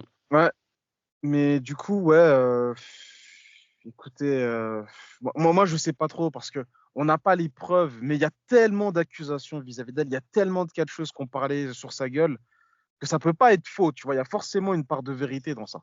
C'est pas genre on n'aime pas sa tête, on n'aime pas son menton, que voilà, on va, on va la traîner dans la boue. Je pense pas ça. Je pense qu'il y a vraiment il y a vraiment eu des dingueries dites par Tessa Blanchard. Donc, affaire à suivre. Mais ouais, c'est comme l'a dit Kevin, parce que Kevin, comme tu l'as dit Fabrice, il est satisfait, mais il y a un côté en lui, tu vois, il se dit, ah putain, c'est quand même gênant. Parce qu'il a fait Ouais. beaucoup de tweets. Hein. En moins de Mm. 24 heures, dès qu'il y a eu la rumeur, Kevin, il a fait énormément de tweets sur l'affaire. Il a même fait une vidéo très rapidement et tout. Donc tu sens que ça le touche. Et en Mm. fait, il me rappelle un peu Clément avec Chris Benoit. Tu vois, Clément, il adore Chris Benoit. Mais quand je dis à Clément, t'es fan de Chris Benoit, automatiquement, il me dit, ah mais non, mais je valide pas ce qu'il a fait. Mais Clément, t'inquiète, j'ai pas dit que tu validais le meurtre vis-à-vis de Nancy. Mais tu vois, tu sais, c'est les fans de catch, quand ils sont vraiment à fond sur un catcheur ou une catcheuse, ils ont du mal à, tu sais, le cœur balance, Ouais, tu ouais, vois. ouais, ouais. Après, quand on Et là, regarde les catcheuses préférées de Kevin, voilà, on savait très bien que Tessa Blanchard rentrait dans ce moule que Kevin adore de catcheuse. Non, mais pas, justement, pas sur le physique.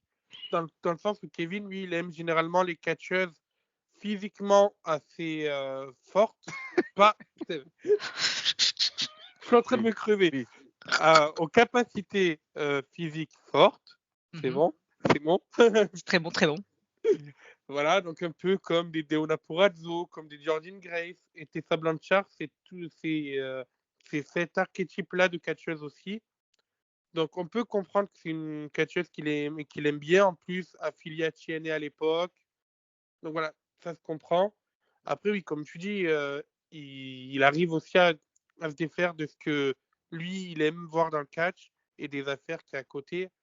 Et donc, il réagit, comme tu dis, un peu comme Clément, dans le sens où, oui, j'aime bien Tessa Blanchard, mais je ne suis pas pour ses affaires. Mm.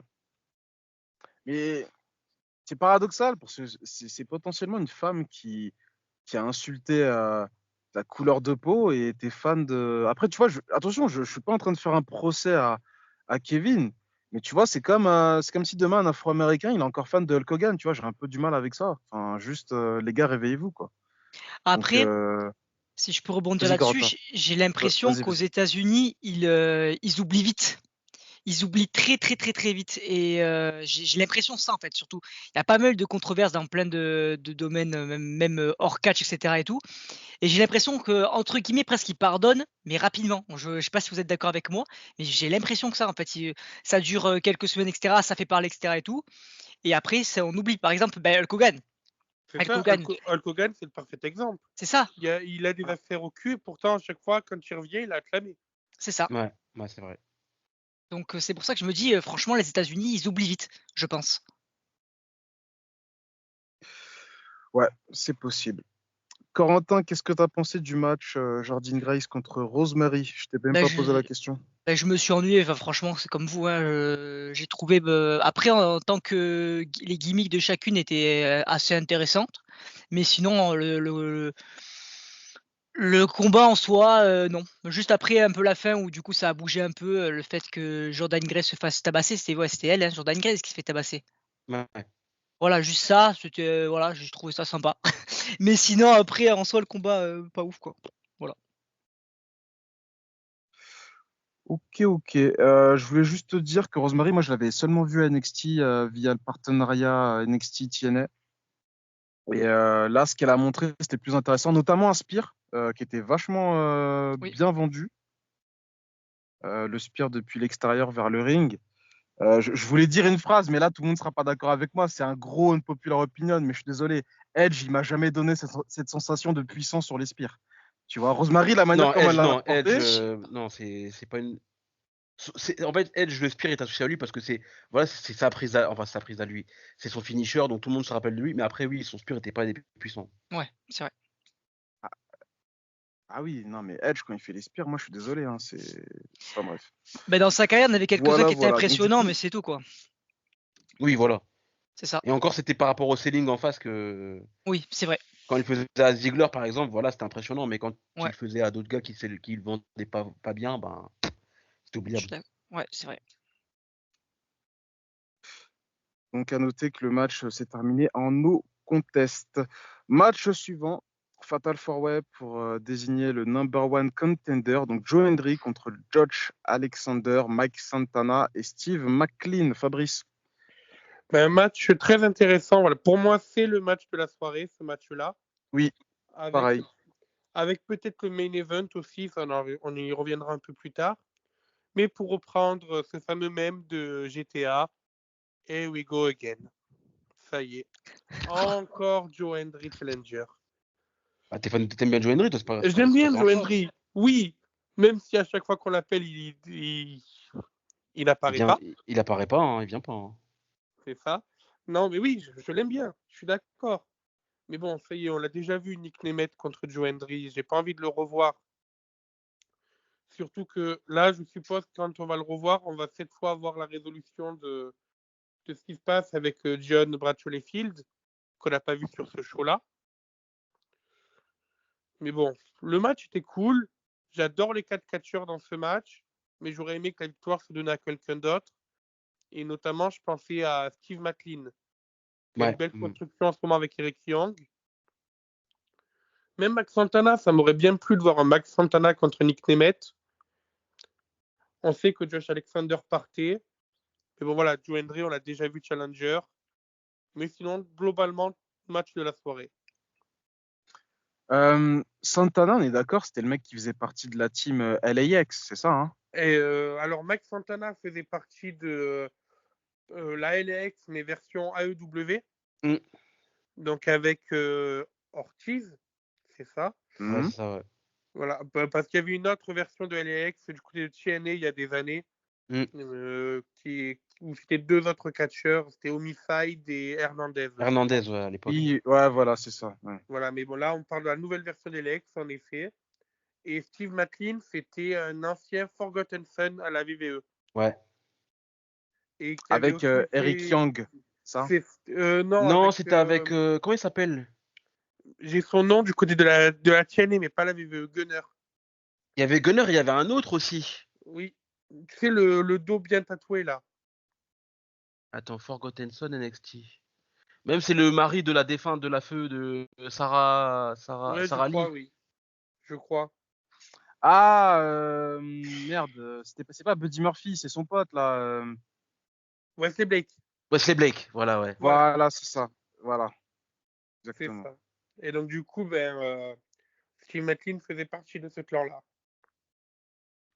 Ok. Je voulais noter que Santana, dans le match, il est extrêmement chirurgical. Tous ses moves, c'était impressionnant à voir. La manière comment il les portait, j'ai trouvé ça extrêmement smooth, clean.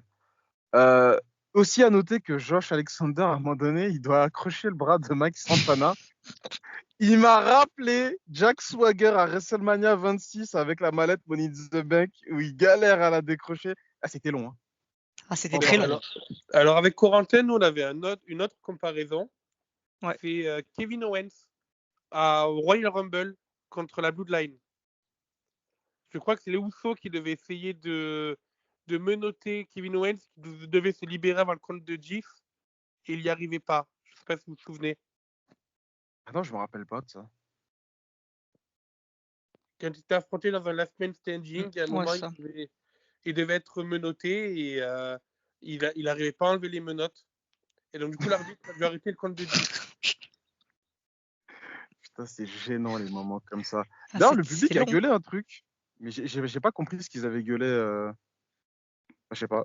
Je sais pas si vous avez compris vous, mais En- ils sont foutus de la gueule de Josh Alexander, ça c'est sûr. Ah oui, ça c'est sûr. Bah là, en plus, il attache les mains avec des riselants, tu sais, ces machins, les trucs. Ouais. Je dis, c'est quoi ce truc? Des riselants. Et j'ai dit, mais il est long. En plus, il était tellement long qu'au bout d'un moment, il lui remettait des patates pour faire genre. Et qu'il soit un peu ensuqué, quoi. Mais vas-y, le riselant qui se met pas. Il essaye. La main, elle reste accrochée. Elle reste accrochée 1000 ans. La main, enlève-la. Au bout d'un moment, si tu crois. Voilà, faut que t'enlèves ta main, quoi. Non, la main, elle reste Ouais, accrochée pendant 30 ans. C'est c'est une dinguerie. ouais, je suis d'accord avec ça. En fait, Santana, ils auraient dû se dire, c'est bon, t'y arrives pas, mets-moi KO et je bouge plus. C'est ça qu'ils Ouais. auraient dû jouer parce que là, c'était pas crédible. Là. D'ailleurs, il y a aussi un autre truc pas crédible dans le match suivant qui m'a fait marrer, j'en reparlerai. Bah écoute, Corentin, vas-y, ton avis sur ce Fatal 4-Way. Moi, je me suis régalé, franchement. Joe Hendry, par exemple, je l'ai connu grâce à la NXT, la pop qu'il y a eu. Avec lui, tout le monde chantait, etc. et tout.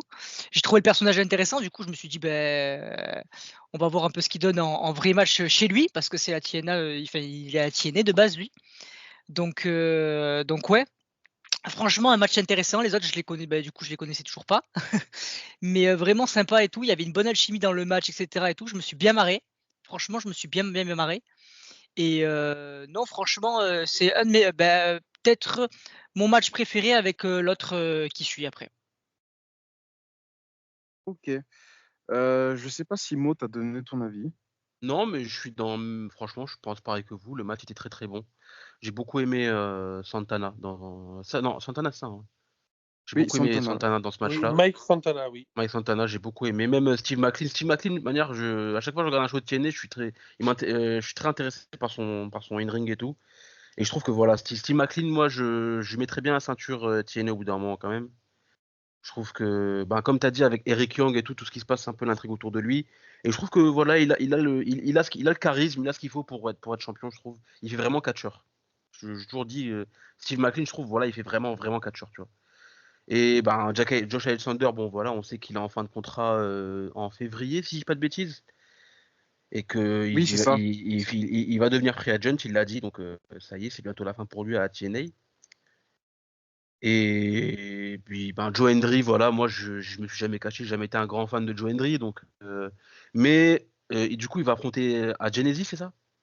C'est C'est ça. ça, À oui. À Genesis, Genesis, il le va affronter 19 janvier. Dolph Donc, au, Ziggler. je au pense Texas, d'ailleurs, je crois. on va avoir Oui. la fin mot avec JBL qui vient, C'est pour et je ça. pense que là, on va avoir ben, peut-être le turn de Nick Nemes ou peut-être un turn de Joe Hendry, on sait pas, hein, peut-être qu'on va être surpris, je ne sais pas.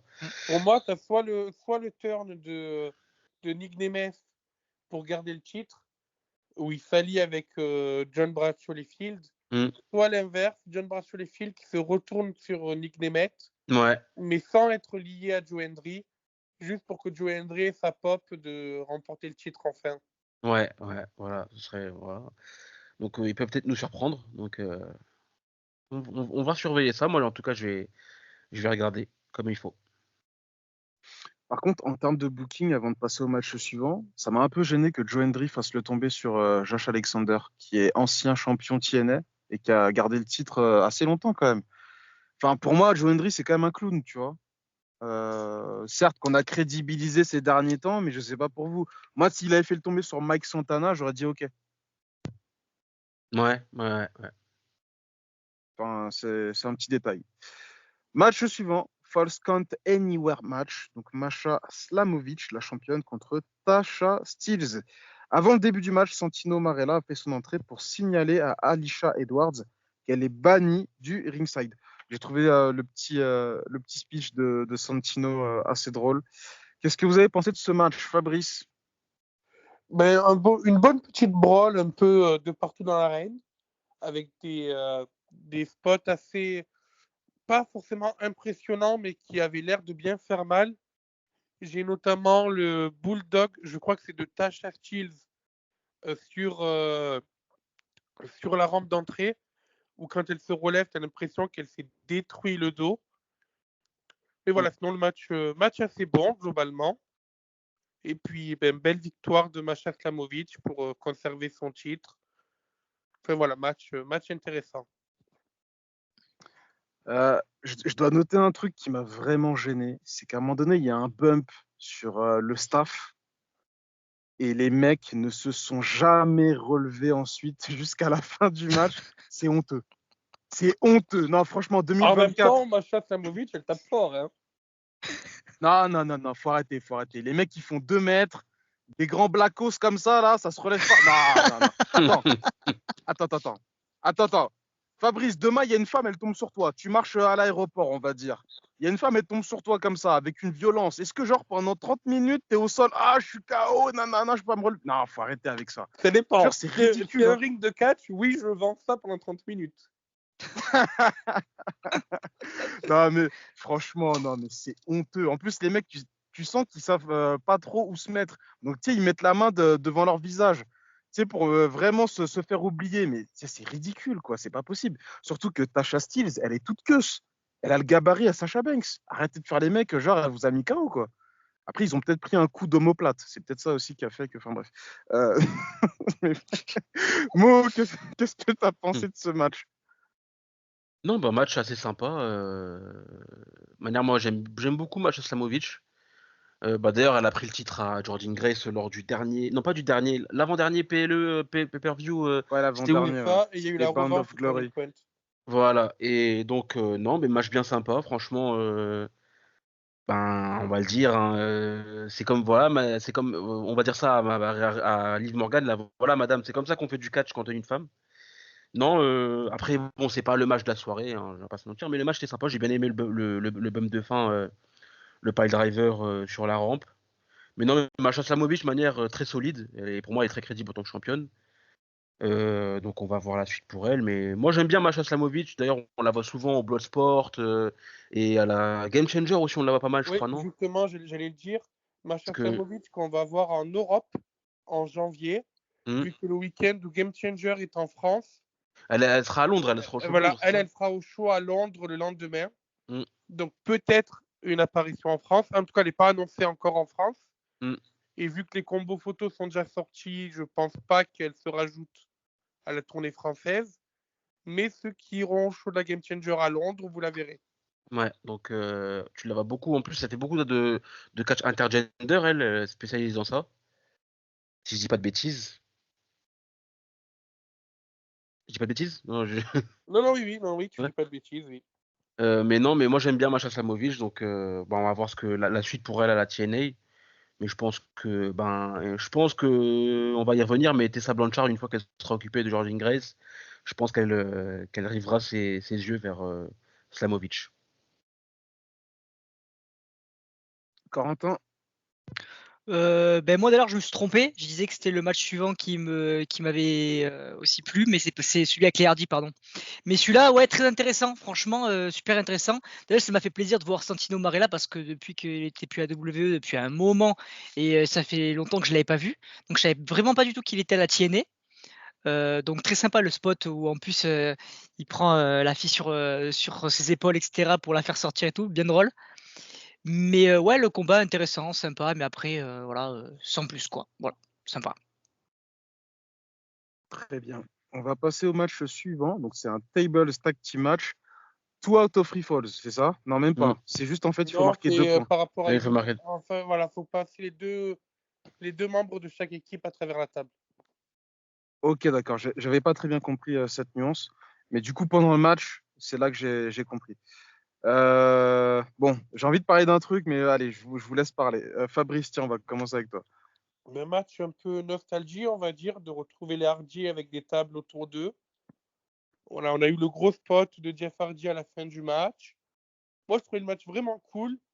Faut vraiment continuer à booker l'Hardy comme ça, avec des matchs à stipulation.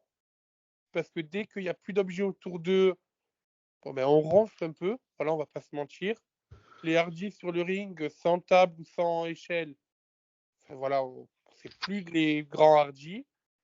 Mais voilà, j'ai bien aimé leur ladder match. Il y a quelques pay-per-view de ça. Là, j'ai globalement bien aimé aussi leur match de table. Donc non, c'est cool. Hâte de voir la suite pour eux maintenant. Mo, Ouais, non, match cool. Et puis surtout, le spot de fin avec la Swanton Bomb à travers la table. Ça rappellera des souvenirs à beaucoup de monde, je pense. Hein, voilà, les hardies avec des tables, etc. Des spots spectaculaires. Puis Jeff Hardy, pour son âge, Jeff Hardy, il a cinquantaine aussi, je crois, Jeff Hardy, non? Il doit avoir 50, 51.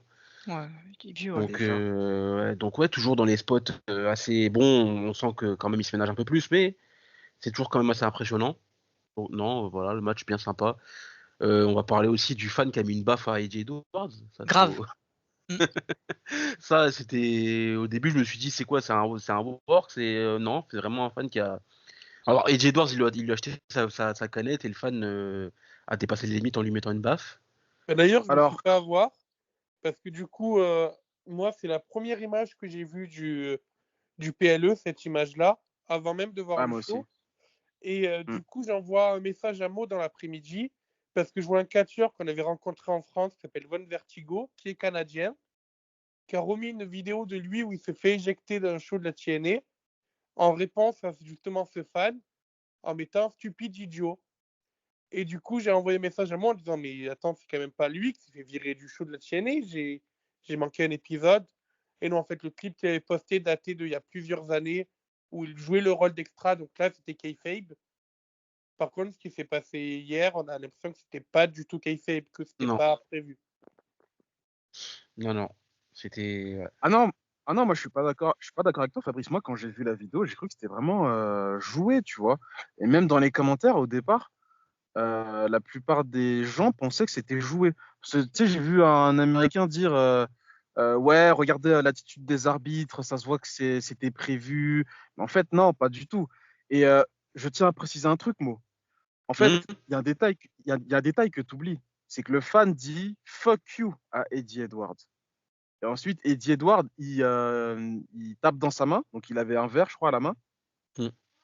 Et suite à ça, le fan lui met une claque.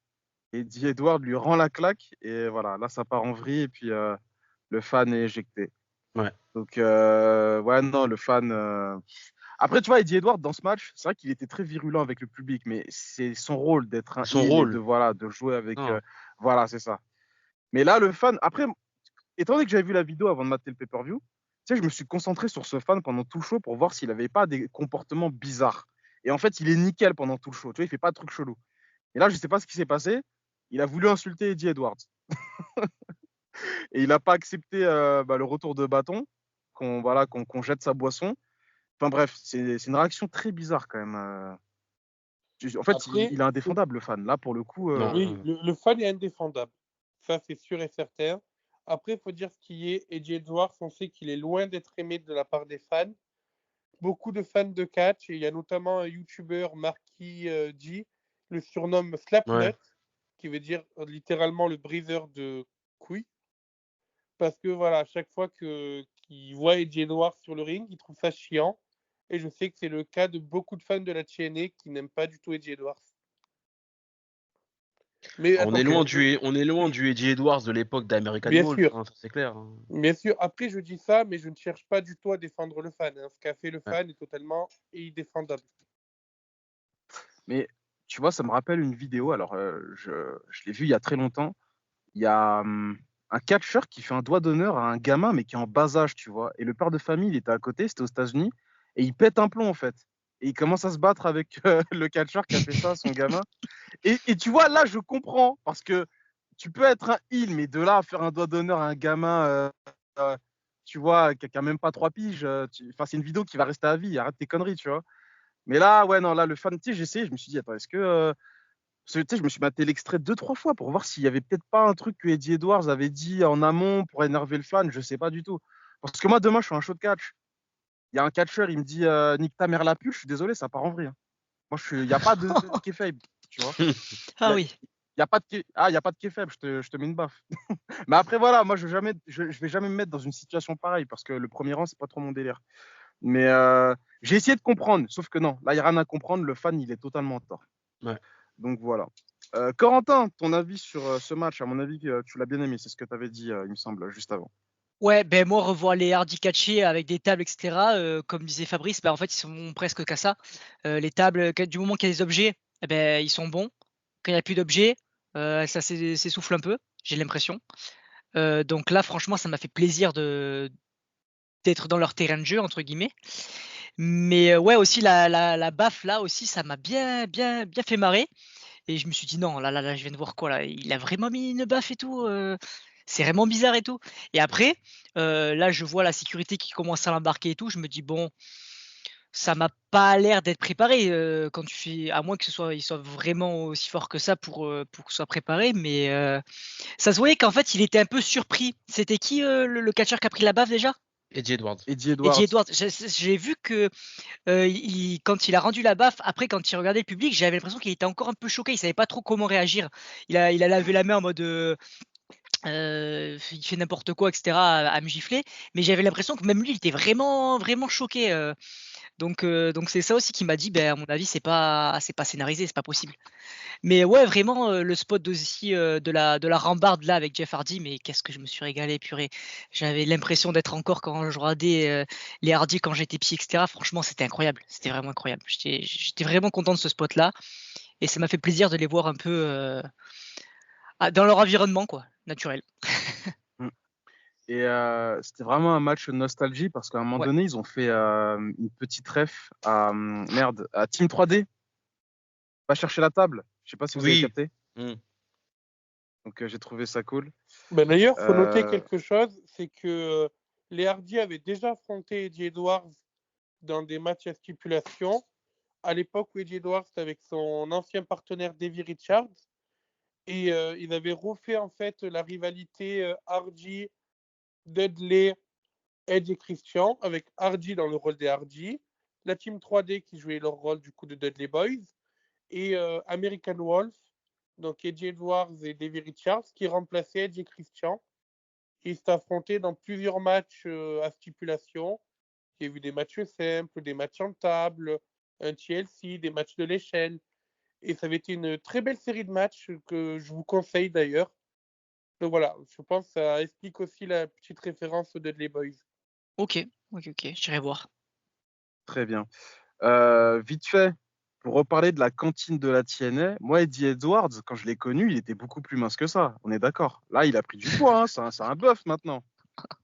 Vous confirmez ou pas, Mo et Ouais, Ouais, Fabrice? ouais, il a pris du poids, c'est clair. putain. Parce que là, en vrai, dans le match, pour moi, c'était plus Laurel et Hardy. Non, je déconne. Non, non, elle était nulle. Elle était nulle. Bref. Elle était nulle. Elle était nulle. Elle était nulle. On va passer au main event avec cette blague de merde. Euh... Oh, Mo rigole là. Hein? Rigole. Je rigole quand c'est Ah drôle. ouais, c'est un petit rire, ça, c'est un petit rire, hein, il veut t'enfoncer, je crois.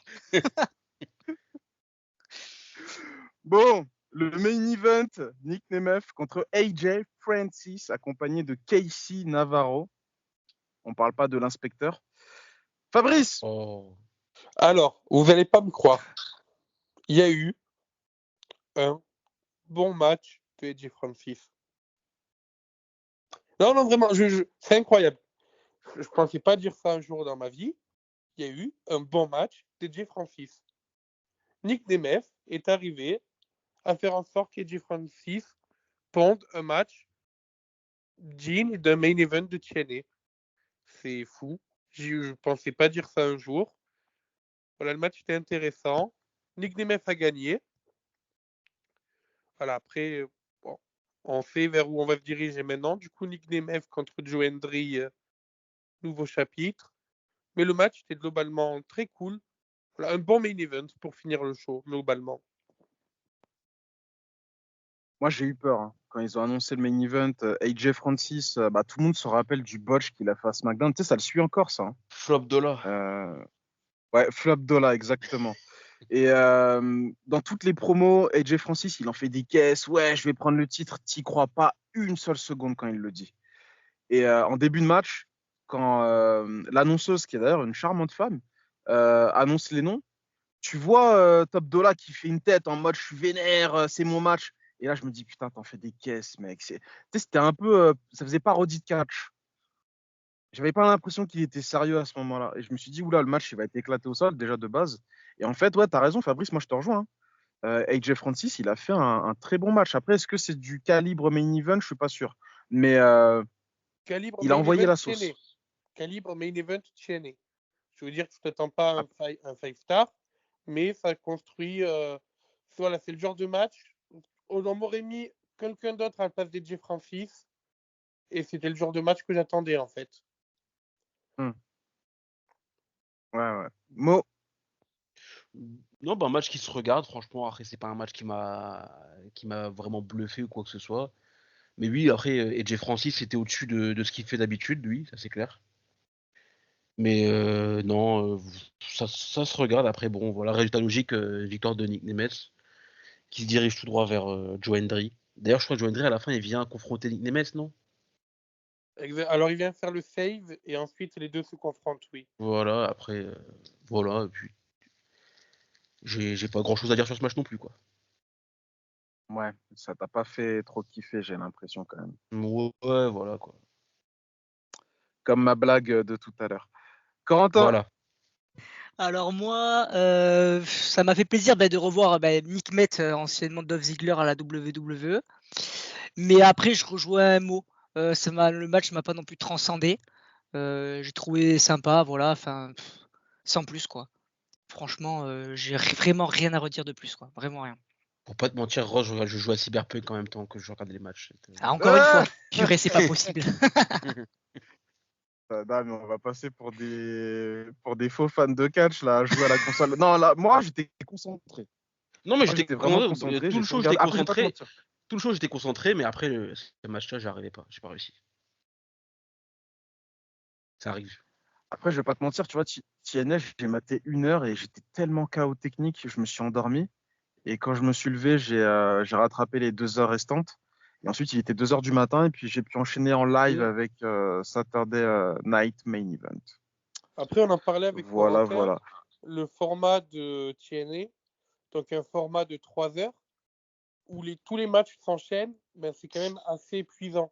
Ouais. Parce que tu n'as aucun temps pour te reposer entre les matchs. Un match se termine, tu as peut-être une interview de 10 secondes, et hop, on repart sur un nouveau match. Ouais. Bah moi, c'est l'effet inverse. Je préfère ça plutôt que, voilà, pendant 5 minutes, tu mets un temps mort. WWE, c'est irregardable, les PLE là. Ah T'as vu les oui, temps ah morts oui, de oui, fou oui. qu'ils mettent? Ah oui, c'est non, C'est Ouais, 7 je peux pas minutes. Hein. regarder.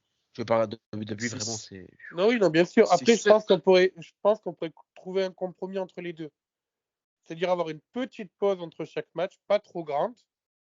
Et voilà, justement pour permettre d'un peu pouvoir, pas que ça paraisse irregardable. Quand tu vois une carte de 8 matchs, tu te dis, mais attends, pendant 3 heures, ça va s'enchaîner.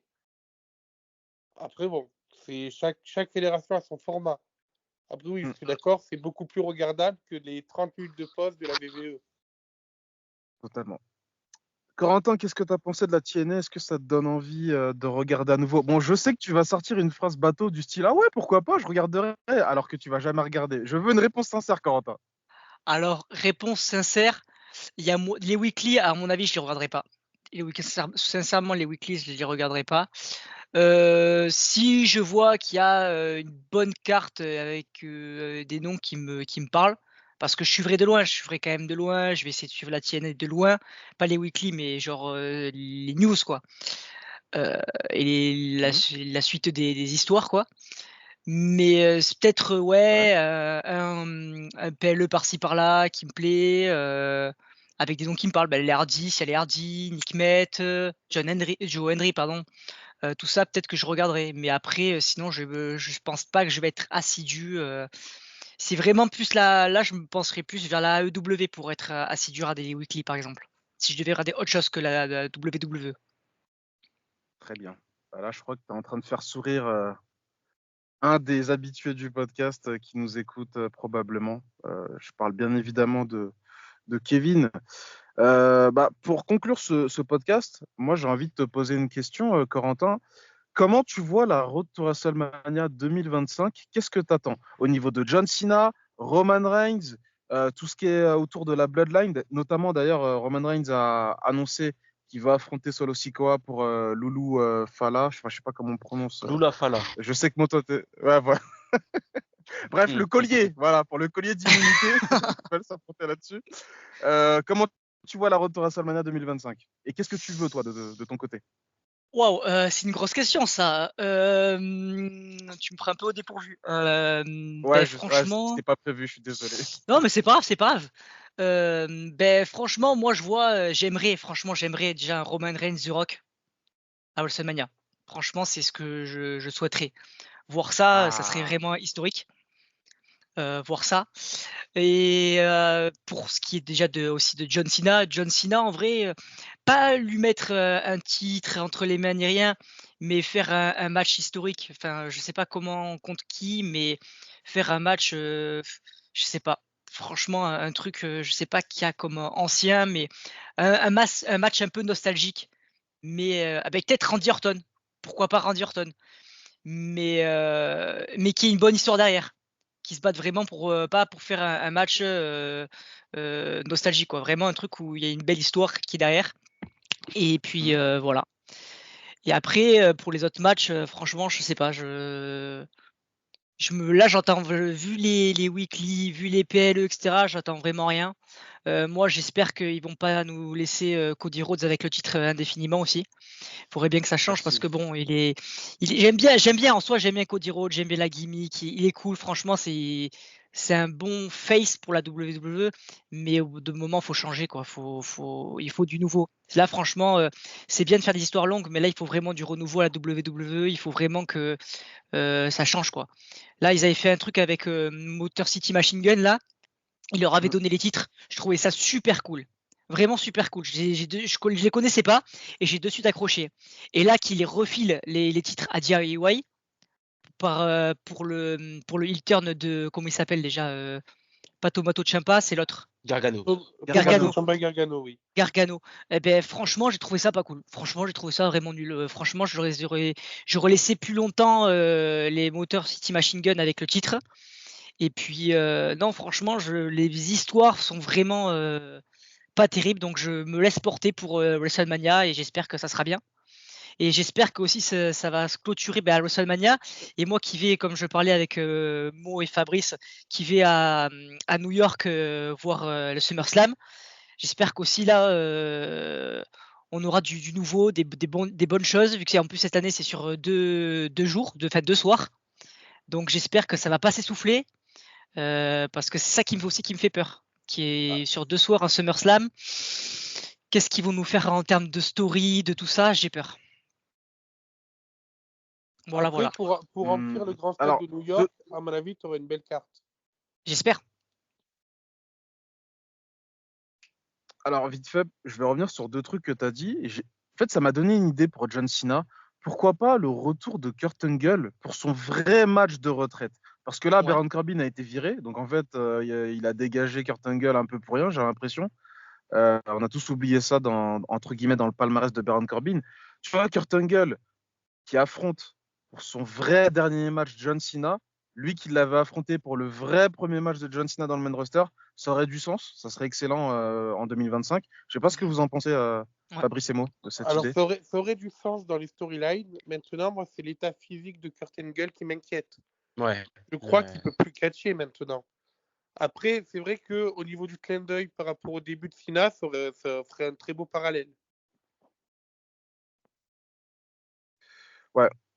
Et autre chose par rapport à tout ce que tu as dit, c'était par rapport à quoi? Attends, j'ai un trou là, j'ai oublié. Bah, je sais plus. Ça va me revenir. Ça va me Tu revenir. parlais de Cody Ou et de pas, son je sais titre, pas. peut-être. Ouais, Cody, son titre. Non, je sais plus. Je sais plus. Ah oui, bah, ouais, Cody, tu vois qui l'affronter à WrestleMania, par exemple? Ouf, ouais, bonne question. Là, franchement, j'ai aucune tête. Franchement, j'ai aucune tête. Euh, C'est une bonne question. En fait, j'en ai pas un qui sort du lot, j'ai l'impression, en fait, vraiment que je me dis, il mérite le titre ou un truc comme ça. Moi, mon cœur de fan et je dirais encore Roman Reigns, mais c'est bon, on a fini 1000 et quelques jours de règne, etc. Au bout d'un moment, faut stopper. Mais je sais pas, peut-être un push d'un qu'on fait un mid-card, tu vois. Mais je sais pas. Franchement, pour affronter Cody Rhodes, peut-être CM Punk, mais bon, et encore, je sais vraiment pas. Je sais pas comment ils peuvent faire ça, je sais pas. Franchement, j'ai aucune idée. Ok, d'accord. Bah écoute, après je t'ai pris au dépourvu, hein. C'est vrai que c'était pas prévu dans le programme. Euh, je voulais juste avoir ton avis Ouais. là-dessus. Y a pas de souci. Bah écoutez, messieurs, si on n'a pas d'autre chose à se dire, je pense que Ah, on va conclure ce podcast. la revue de la PC quand même.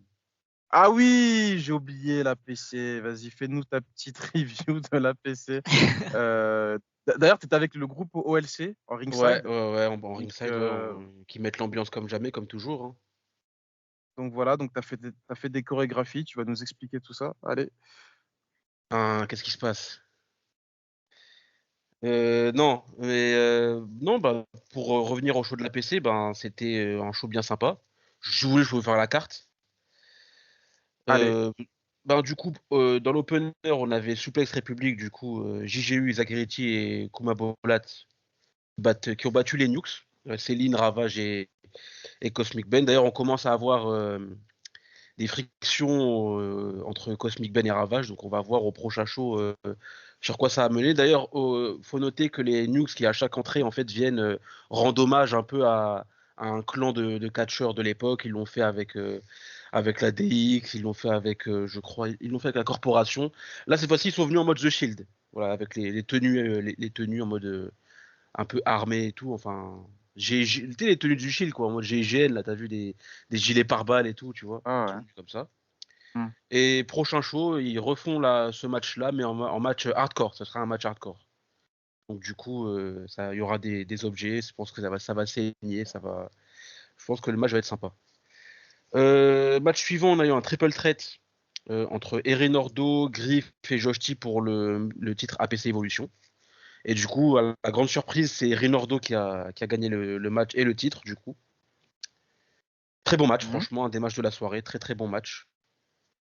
Je veux dire, Euh, la génération APC Evolution, elle est folle, hein. oui, elle est folle, Que ce ouais, soit franchement, Griff, Erin Erinardo, Ordo. Joshi, c'est Ouais. vraiment le futur, hein. Et même derrière, je trouve que même ceux qui sont toujours à Evolution, t'as très bons catcheurs. Je pense notamment à un type comme Johnny Smash, moi que j'aime beaucoup.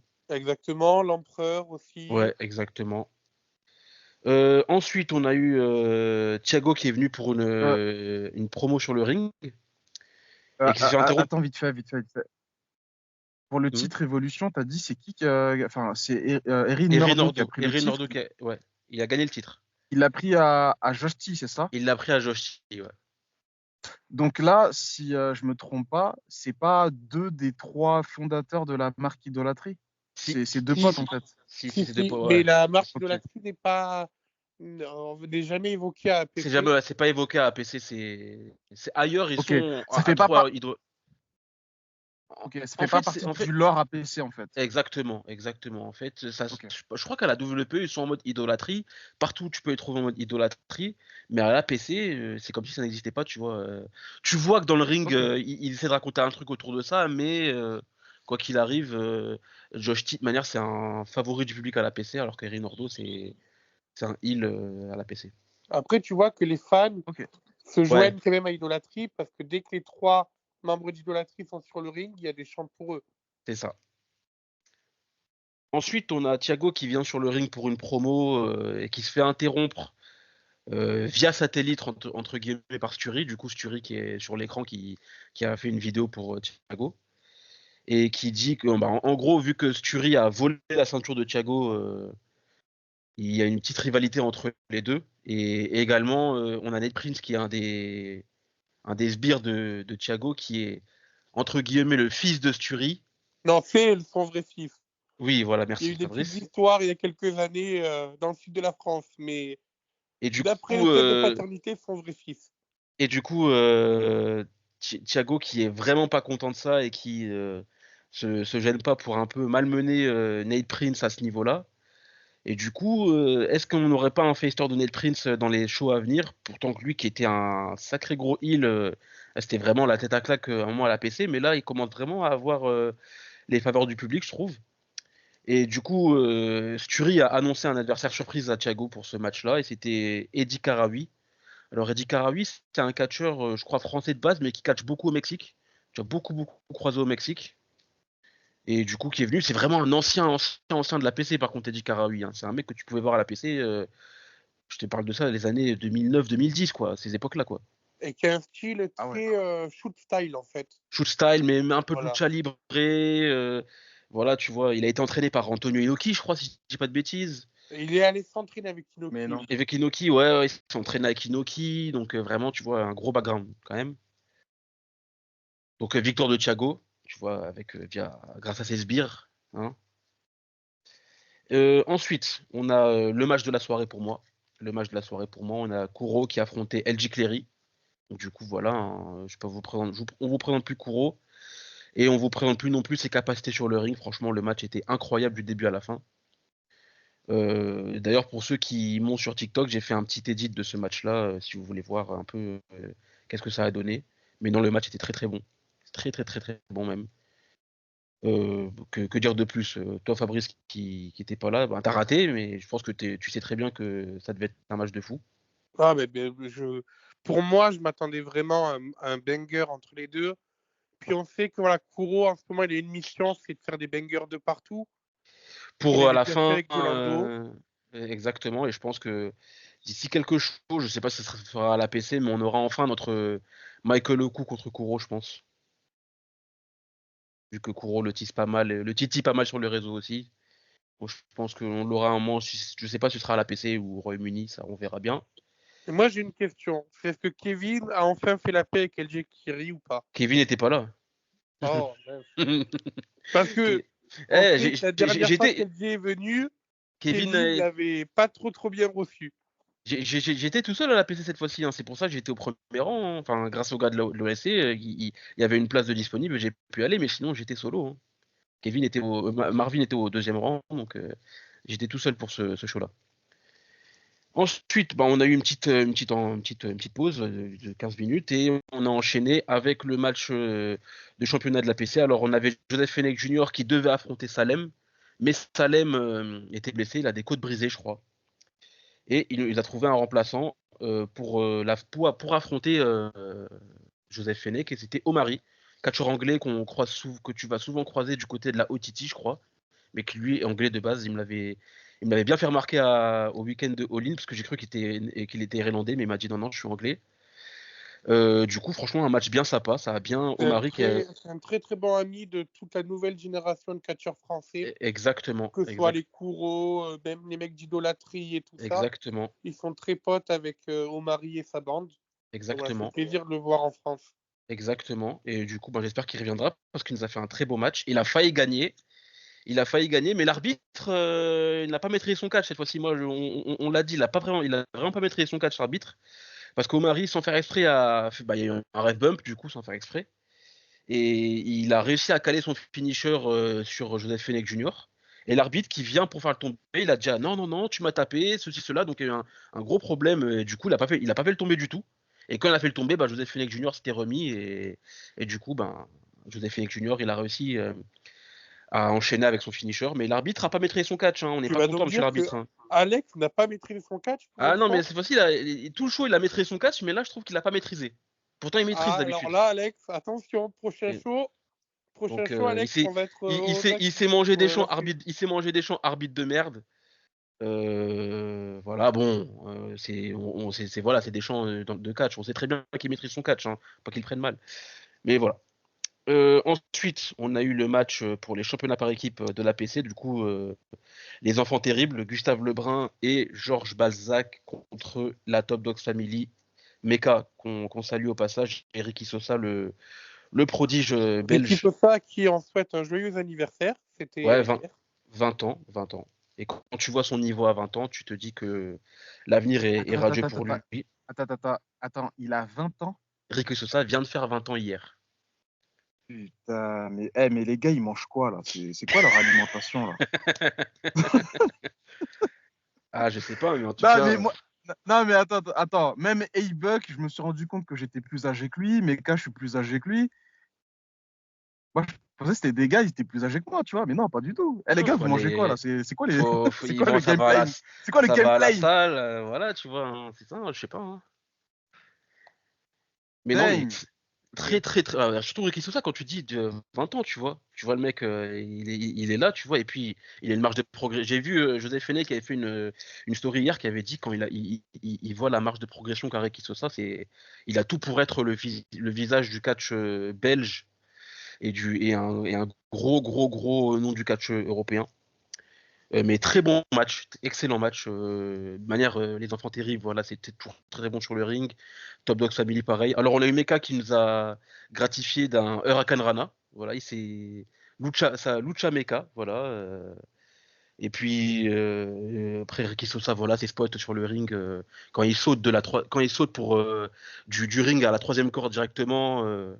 Ça, c'est un spot que Elena essaie de faire, mais qui rate toujours. Hein. Ricky Sosa, lui, il te le fait sans broncher. Et non, très bon match à la fin. Voilà, Moonsault de Ricky Sosa, un big splash de. Non, Moonsault de Mecha. Moonsault de Mecha et de Ricky Sosa. Donc voilà, un finisher très spectaculaire de la part de la Top Dog Family qui garde les titres. Et le main event, Raj Daisy, qu'on connaissait à la WWE sous le nom de Jinder Mahal, qui a affronté A-Buck. Et donc on a eu un match vraiment, une grosse castane vraiment de strongman, vraiment, tu vois. Déjà, Raj Daisy, déjà c'est une armoire, le type il fait bien 2 mètres passés, je pense. Hein. Il est gigantesque. Oui. Et Buck, pareil, c'est au moins 2 mètres et Buck. 1m99, 2 mètres, je dirais. Donc vraiment gros, c'était de la castane, quoi. Vraiment, c'était un match de strongman, quoi. Tu vois, tu sentais que le ring était fébrile. Hein. Déjà pendant tout le show, le ring était fébrile. D'ailleurs, les cordes ont cassé sur le match de le triple threat pour le titre Evolution. Les cordes ont cassé. Hein. Ils ont dû improviser. Les cordes ont cassé. Ils ont dû improviser le temps que ce soit réparé. Et ils l'ont très bien fait d'ailleurs. Et là, le ring était fébrile. Hein, quand tu vois deux gars de plus de 100 kilos, de 2 mètres s'affronter, vraiment, tu sens que le ring était fébrile. Donc voilà, match bien sympa. Voilà, comme j'ai dit, match de strongman. Raj Daisy d'ailleurs qui était très content, qui est venu checker les fans de lui-même et tout. Franchement, il avait l'air très content de l'accueil qu'il a reçu à la PC. Belle pop pour lui, très belle pop pour lui. Et voilà, du coup, il bat A-Buck dans le main event. Donc les deux se sont donné un vrai match. Et voilà, et du coup, fin du show, dernier show de la PC de l'année 2024. Et du coup, ils ont annoncé à la fin leur prochain show qui célébrera le 21e anniversaire de la PC. Et comme guest, on aura Trevor Lee, du coup qu'on connaissait à la WWE sous le nom de Cameron Grimes. Cameron Grimes, voilà. To the moon. Exactement. Et Kone de l'AEW qui seront présents. Et on aura également Top Dogs Family. Pour l'instant, d'annoncer, enfin sur la fiche Top Dogs Family, Kuro, Joseph Fenech Jr., Aigle Blanc. Voilà le classique, hein, Thiago Montero. Donc voilà. Alors, tu as dit code de A-Buck n'est pas annoncé. Je précise, il s'agit de Bishop Kone. Bishop Kone, voilà. Qui fait partie des Gates of Agony. Oui, et il n'était pas dans le clan de Swerve à un moment. Oui, justement, à l'époque où Gate of Agony faisait partie du clan de Swerve, oui. Ouais, voilà, exactement. Donc il sera présent aussi, voilà. Et puis et une petite news à côté aussi, rien à voir, mais c'est une news catch français. On a une nouvelle fédération qui arrive du coup en France, qui s'appelle la KO, KHAO, et qui ont annoncé leur premier show, du coup leur show qui va les introduire au catch français, dans la scène catch française. Ça sera le 22 février et ça se passe du côté de Nogent-sur-Marne dans le 94. Ça fait plaisir de voir de nouvelles fédérations de catch françaises. Après, du coup, déjà la fédération qu'il y a dans le nord de la France, la NSFW, je crois que c'est. Ouais, c'est ça. Donc voilà, ça fait plaisir de voir des petites fédérations éclore en France. Et on leur donne vraiment de la force à tous et toutes. Exactement. Et je serai du coup au show de la KO, j'ai pris ma place hier. Et j'y serai sûrement aussi. J'ai pas encore pris ma place, mais j'y serai sûrement. Les mecs sont partout. Vite fait, je voulais revenir sur un petit détail. A-Buck, il a posté sur sa story Instagram un spot qu'il a fait avec Raj Daisy, donc anciennement Jinder Mahal. Effectivement, je te confirme. T'avais peur pour les cordes quand il fait ce spot-là. Tu sais, sur la deuxième corde, il lui fait un genre de body slam. Oui, que j'avais mis sur le truc que j'ai mis sur Twitter. Non, moi j'ai pas vu sur Twitter, je l'ai vu sur Instagram ça. Après c'est peut-être toi. Ah si, c'est peut-être toi. Si. Je crois que c'est ta vidéo. Oui. Ouais, ouais, t'as vu les cordes étaient. Tu vois ce que je veux dire? La corde était. Bah, même Buck, il a cité le tweet et il a dit que les cordes, elles étaient. Ouais, tu vois, les cordes, elles étaient pas très, très safe, quoi, tu vois. Ah ouais, non, mais c'était assez impressionnant. Elles, étaient- elles, D'ailleurs, je suis étaient- en train elles, de me elles dire avaient un pas l'air truc. très serrées, du moins.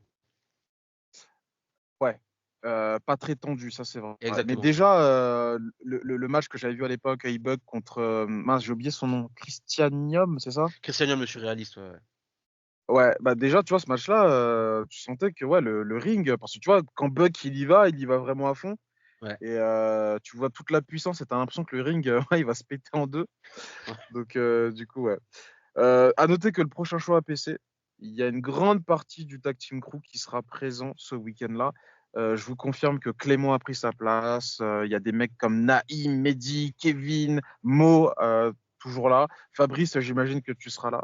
Normalement, oui. Euh, Lunatic, je sais pas s'il sera là par contre. Ça serait bien d'avoir Lunatic et Kevin. On peut faire un match, hein. S'ils peuvent caler à la PC un match entre Kevin et Lunatic, nous on est Arrête. preneurs. On- moi, je veux booker ce match, voilà. À votre avis, je serais pour quel lutteur entre les deux? Ah ah. Bonne question. Mais très bonne question. Mais du coup, voilà. Et là, cette fois-ci, on a pris nos places balcon, donc on sera en hauteur. Donc voilà. Corentin, est-ce que tu as déjà vu du catch français par hasard? Bah alors pas du tout. En fait, moi je suis dans le sud de base, donc il y a pas beaucoup, j'ai l'impression, de fédérations dans le sud. C'est bien dommage parce que franchement ça me plairait. Mais sinon non, en vraie fédération française non, enfin de show français non. Mais ça me plairait, franchement ça me plairait. Alors, De ce que vous dites etc. et tout, selon où ça me tu plaît. es dans le sud, je te conseille du côté de Bolène. Alors, ça fait peut-être un C'est peu vers de où ça? route. Bolène, c'est vers Valence. Ok, La Voilà. HCP. Et il y a la HCP où il y a une jeune génération qui est vraiment très forte. Voilà, je pense notamment à des Agathe Ariès, des Princesses Loriana, même si c'est une génération un peu plus vieille pour Loriana. Je pense notamment Kevin Dubois, qui fait aussi partie d'une génération un peu plus vieille, qui sont vraiment des très bons catcheurs qui sont en train d'éclore.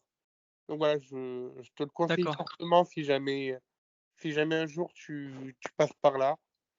Voilà, Ok, la fédération, c'est la ok. HCP. Héritage Pro. Héritage catch professionnel, je crois. Voilà, Héritage Catch Professionnel, merci. D'accord, ok. Très D'accord. bien, parfait. Bah, écoute, Mo, je te remercie pour cette review du Merci. dernier show APC. C'était un plaisir, messieurs, pour ce podcast. Je remercie Fabrice, Mo et bien évidemment Corentin pour ta participation et pour ta fidélité au sein du podcast Tag Team Crew. On te réinvitera en 2025, hein, il n'y aura aucun souci à ce niveau-là. Je vous souhaite à tous une bonne fin de week-end si vous écoutez ce podcast le dimanche 15 décembre. Et on se retrouve prochainement pour la review du pay-per-view AEW World's End. Et ensuite, la semaine suivante, on fera bien évidemment les TTC Pro Wrestling Awards. Prenez soin de vous. Peace. Au revoir. Peace. Salut.